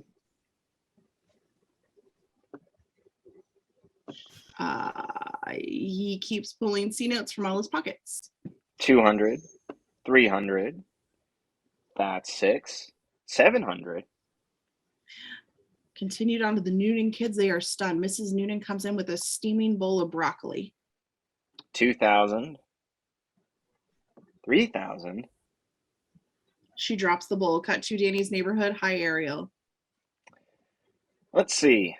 12,000. And those are all G notes. So that's 23,000. 24. I got some quarters here. On the sky, the jumbo jet roars through the flame. Cut to the airport. Danny and his family on an autumn day, wearing a shorter haircut, tie, shine shoes, and carrying a suitcases. Danny is hugging and kissing each of his family members. His tearful, proud mother hugs him. Flight number 42 for Omaha, now boarding at gate 46. Danny breaks free and walks outside to his plane. He looks back to see a pretty girl going to another gate marked Air Jamaica. On the girl's smile, she smiles at Danny, making a face of disappointment that they're going two different ways. Danny does the same. The observation window, all the Noonans are, I remember those days. All the Noonans are yelling and waving and jostling over the observers. Danny waves back as he glances at the girl. The girl, her line starts to move out her plane and she has a golf bag with her. She looks back at Danny. Danny looks at her hypnotized, master of both planes' cues. Danny breaks and trots over to the Air Jamaica line. The pretty girl is just about to pick up her golf bag when Danny grabs it and slings it easily over his shoulder. Let me show you how it's done. They go up the steps together, talking and laughing as they board the airplane. The end. Yay. George. Fantastic. The Cinderella story. Coming up from Resin. Fantastic story. You guys were You, Logan. You guys were all perfect. I love you. Thank you for watching and have a good night. Everyone did a wonderful job.